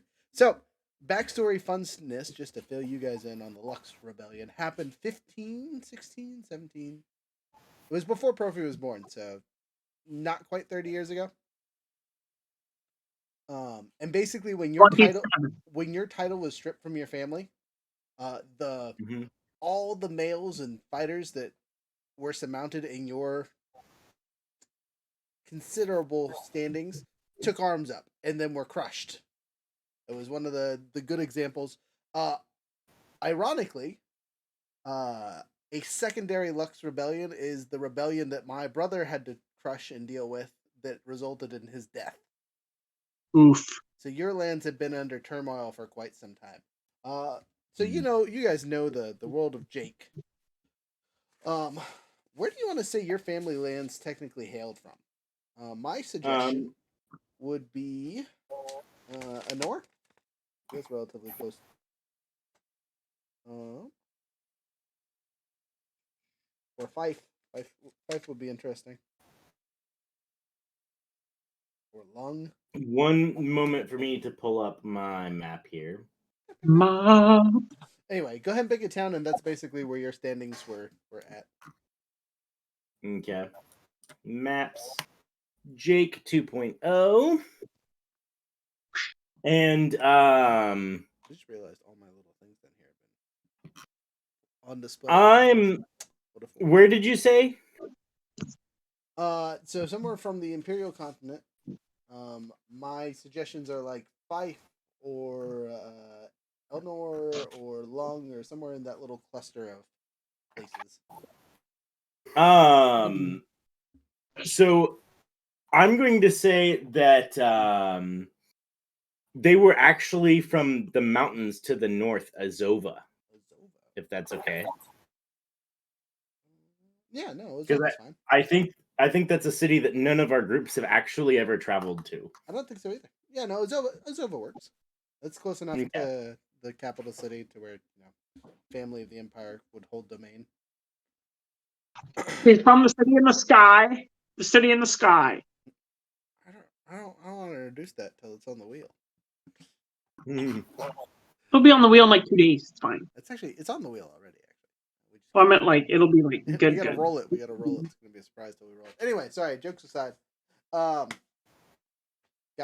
So that's a little bit of historical backlog for you guys. So that you guys realize that this group is excessively interconnected. All of us share something by secondary connections, for the exception of Rhett. Rhett, your connection is you were Barry's good friend. Now you're dealing with his punk sister. Yep. Oh, speaking of which, since we're officially now kind of accepting everyone, I will sing them the welcome song. You sing them the welcome song. Let me get that performance check. Okay. 19. Nice. Total?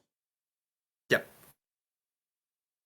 So as Rhett sings you all the welcome song, go ahead and all of you roll a 1d12. Oh. Uh-oh. 10, 4. 2. Wow, okay, so 2 of them are just like not having it. They You've heard it too many times. I have heard it the most.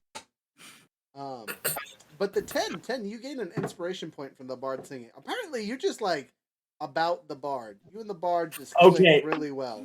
That inspiration point is going immediately into the bard's scarf, which I knit him while he is playing.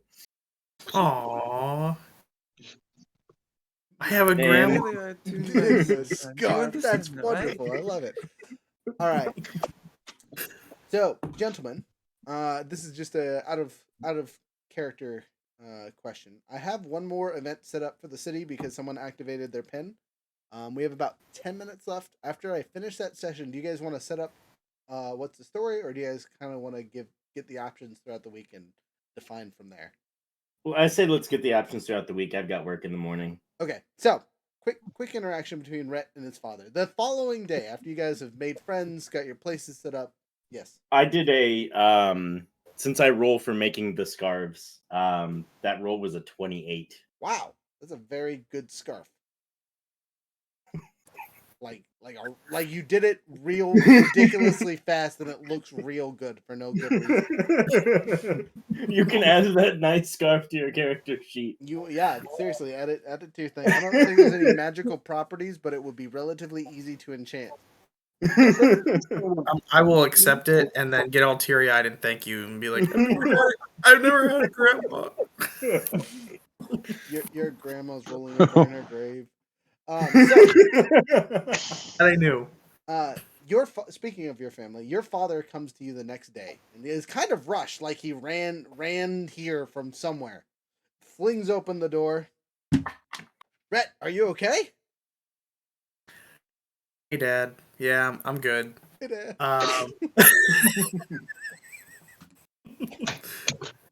Oh, Shadow he, form. he looks at you with like just fluster in his face. Did you click the pin on accident? Did you No. activate it not on purpose? So I got something to fill you in on. I'm gonna fill him in on the whole God War, like all that stuff that's going on, how we're trying to build our forces and whatnot. Okay, and I would really like it if you would head to this salt mine that we have built. We're trying to build some forces there, and there's a lot of people that could benefit greatly from someone with your experience. In what regards? I'm but a simple traveling person. Well, I mean, but you're not. Like, you know how to fight. You've been around a long time. They could always use someone to keep spirits high. And right now, the guy running the show is a guy named General Young McDougal, and I'm not 100% confident in his ability. So, Thread's coming to help. Thread's coming to help. Yeah, Thread will be there to help too. He has 3 shadows that act as his unseen servants as well. General McDougal is doing a great job, by the way. I rolled for it the last time we played. Oh, is he? Yeah. That's good. I'm just trying to get Dad to.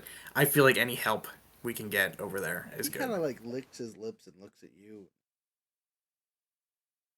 It's quite an epic you're asking me to step away from, so you can sing it all by yourself. But I do owe you something, I guess. Okay. You have me this time, but this little thing I'm going to do for you, however long it takes, is going to basically square us off at this point. Is that fair? I mean, I guess if you want to think of it like that, you're my dad, but, okay. He goes, fair point. Since I came all this way, I have something for you. Oh? He pulls out a small coin-looking item out of his pocket and hands it to you and goes, this might be helpful if you need to get to places quicker. Oh, what is it? Well, that there is a pass to the teleportation circles. Okay, coin pass. How does it work? Well, you buy them from the teleportation circles in whatever town that has them, and that coin there is good for one trip somewhere.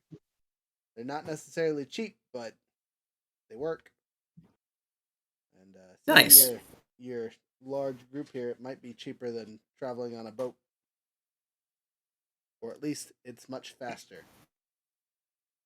Sweet, thanks. I assume you're heading to the capital continent. Yes, we are.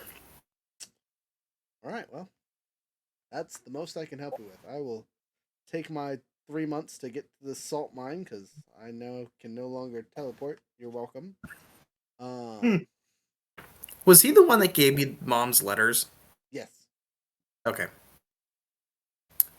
I don't have anything for you, Dad, except a hug. I will happily accept the hug from my son that I am recognizing as a person. That's just so great. Imagine that in real life. You're just like walking past and some guy hugs his son and is just like, I recognize that you're a human being. Honestly, though, some trans people, that would be all that it takes to make them smile. Emotional explosion at that point. It is. It really is. So, as you embrace your father for a little bit, it's a tight hug and you feel comfortable in it. Your father seems to not be cringy about it, so you're good to go. He departs quickly because he's got a long way to go now, thanks to giving up his last transportation coin. But you now have one. And I think that is an appropriate point for us to end our story. and we'll do our after action review. Everyone who's watching, thank you so much for being here tonight. We really appreciate you. For those of you on Twitch, thank you. For those of you watching on YouTube later, hope you enjoyed. Leave us a comment, talk to us about stuff. The Dove 907 is still our handy dandy code till the end of the month, so a couple more days. That gets you 10% off the website. Check out the website. There's all kinds of new stuff. We got new dice. We got new resupplies of everything. Jumping over to the corner here. Val now and no longer Thread. Do you have you said you have an announcement for yours really quick? Yeah, so my lovely campaign is going to be ending the next session, which will be Sunday, this upcoming Sunday, which is Sunday the 2nd. It's going to be on youtube.com/The Gilded Nook. Definitely recommend coming on by, checking it out. We've got all of the stuff backed up from the very first session. So if you want to catch up and see what stuff's going on, well, going to be a lot of watching, but you can definitely do it. So sweet. Join us tomorrow for Lancer. It's starting at 6 o'clock, go to 10ish o'clock. We got a whole bunch of new people. And as of now, the poll is pretty heavily stacked to add a new big bad evil guy to the campaign. So that should be interesting, along with all the new people. That being said, I hope you guys are all having a wonderful night. Keeping out of trouble, all that fun stuff. With adventure in mind. Have a wonderful day. Bye.